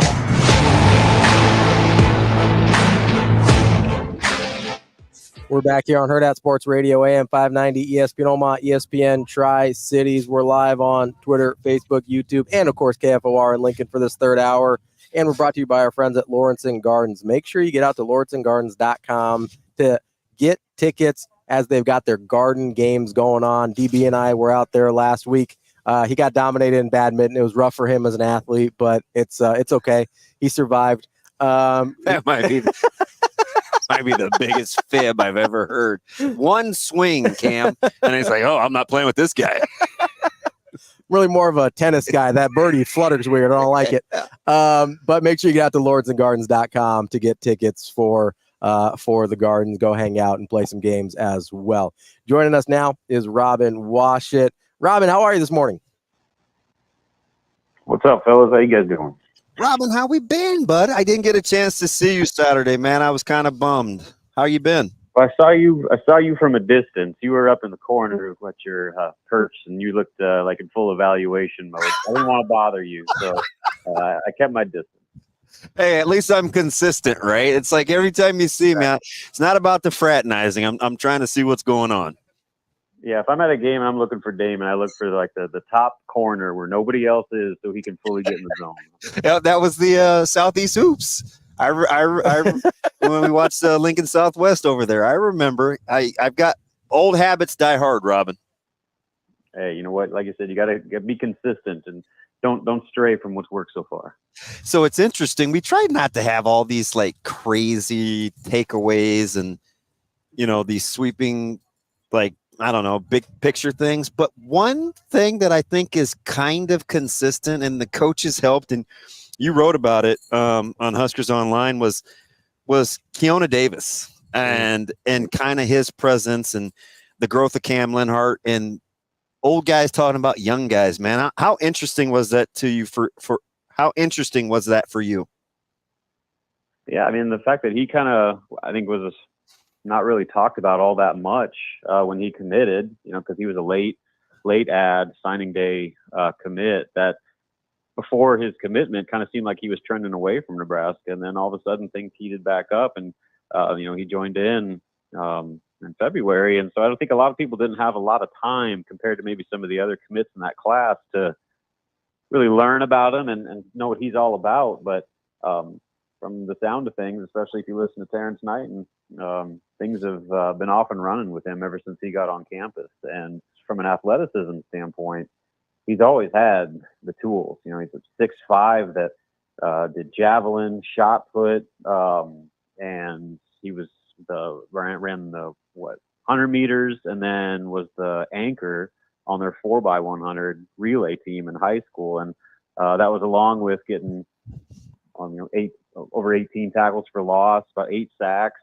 So, I mean, he's always had that part of it. But I think the real separator so far this offseason is that now that he's fully invested in the Nebraska strength and conditioning program, he's bulking up in a major way, where he came in listed at 255 and now he's up around 270 in just a few short months. So the ceiling for a guy like that, who is really just kind of scratching the surface of what he could be at this level, has a lot of people excited. And I don't know if I'd go as far as to liken him to Ndamukong Suh just yet, the way Terrence Knighton did. But, just from a physical standpoint, you can maybe at least see a little bit of comparisons there, just in terms of his frame, athleticism, and the ability to really pack on some serious muscle and strength.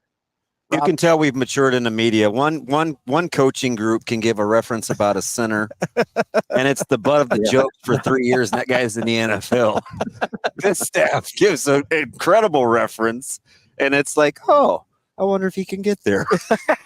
We'll pump the brakes a little bit more this time around. How about that?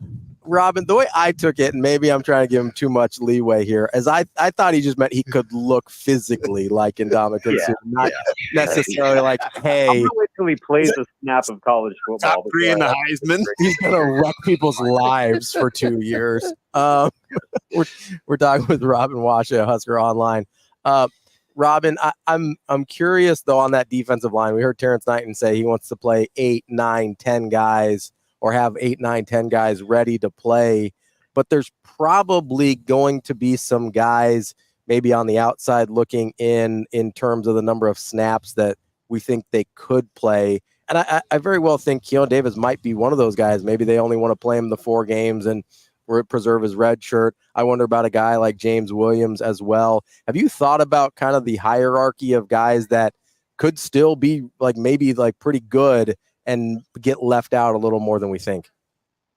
Yeah, and a lot of it too is, guys like Keona Davis, they have all the tools physically, but there's that whole element of understanding this level of football, not just your defensive scheme, but the speed of the game and the level of physicality that you're going to face against, future NFL draft pick, Big Ten offensive linemen. So, I mean, there's a lot of just learning curve that way that goes well beyond the weight you put on and the flashes you've shown in practice. And that was one of the things, while Terrence Knighton dished out a whole bunch of compliments to, a guy like Keona Davis, he also added that he doesn't know anything yet. And he's still very much trying to get his feet under him from a mental standpoint, just to adapt to this level. So I think that's probably going to be the separator, where you're going to have a lot of guys that physically are ready to play, but you also have a stable of extremely seasoned veterans that you're probably going to be leaning on more often than not. But, that being said, they rotated a lot during Saturday's practice, even during that first drive of team compete. You saw guys like Riley Van Poppel and Keona Davis get in there early and play decent snaps. So I think they do want to rotate because they found a lot of success last year with being able to keep guys fresh over the course of the season. But at the same time, you're not just going to throw guys out there to rotate. The guys got to earn that opportunity. And I think they have guys that are certainly on their way to doing that.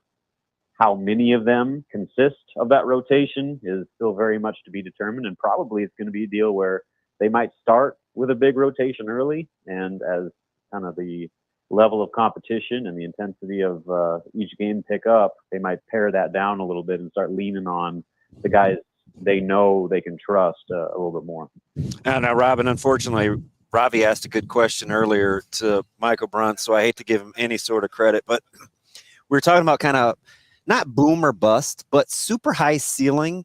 But gosh, I could see them maybe not contributing a ton either.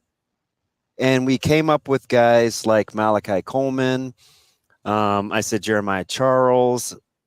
Ravi said, who was your offensive lineman? I said Malachi Coleman. Bruntz said defensive lineman. I can't remember who it was. But there were some good ones, like guys. Carter Nelson came up. Like, do you have again, not boom or bust, but super high ceiling? But gosh, it might be difficult to get snaps. Like James Williams, it was James Williams. A ton of snaps. Do you have a guy like that comes to mind? Yeah, the Malachi one's good just because I'm very curious to see where he factors in to that receiver rotation. You talk about a position group that has a whole lot of bodies. Some guys are inevitably going to be left out, or at least kind of limited in how much they factor into that. And right now, I'm curious where Malachi stands at this point in that conversation. I think there's going to be a running back that is going to be good enough to play that just because of the bodies that they have there isn't going to get a whole lot of reps. And I just wonder,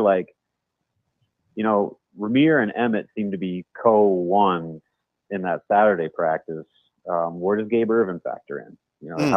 How healthy is he going to be? He's a guy that obviously they've thought very highly of for a while now, but injuries have kind of limited him in a lot of ways. And so where is he now coming off yet another injury, and how does he stack up in the eyes of the coaching staff as a guy that's going to be a legitimate factor? And you could see him being a starter, or you could see him being a distant third in that rotation. So that's one guy that I think certainly has the talent to be RB1, but just kind of considering how much they really like Emmett Johnson and they really want to get Ramir more involved, what is that going to leave on Gabe Irvin's play come fall?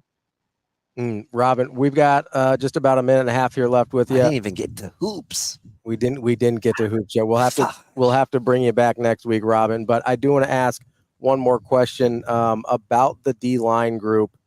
Who do you think, or who are you expecting a bigger sophomore leap out of, Prince Will or Cam Lenhart? Ooh, that's a good one. I'm gonna say Cam, and that's just because he looks like a different player now. I mean, just like he's 40. Holy man, he's a grown man. Like he looks like, I don't know, he looks like he's my age, and he's just jacked beyond belief. Like he looks like a legitimate Big Ten defensive end, like an upperclassman Big Ten potential, in that upper tier level of player just from a physical standpoint. And last year as a true freshman, they threw him right in there, and he shined. He got dinged up, which kind of stunted his development a little bit. But it sounds like he's put in as much work as a player could, where he didn't go home after break. He just was fully invested in his strength and conditioning. He got into yoga to do his mobility and all that sort of thing. So he appears to be a different athlete than he was a year ago. And last year he was pretty darn good. So I think that guy is in for a big season this year and could be a significant piece in that rush end rotation. That's Robin Washut, Husker Online. Robin, we appreciate your time as always. We'll catch up again soon. Sounds good, guys. Thanks for having me. Thanks, Robin. Don't forget, you can get tickets to our live shows before the UTEP game. Go to eventbrite.com, search Hurrdat Sports Radio. Those are presented by EP Foundation Repair. Get your tickets today. That's DB. I'm Ravi Lulla. We'll be back here at the Pinnacle Bank Championship on Hurrdat Sports Radio tomorrow. See you. Have a good day. Love you.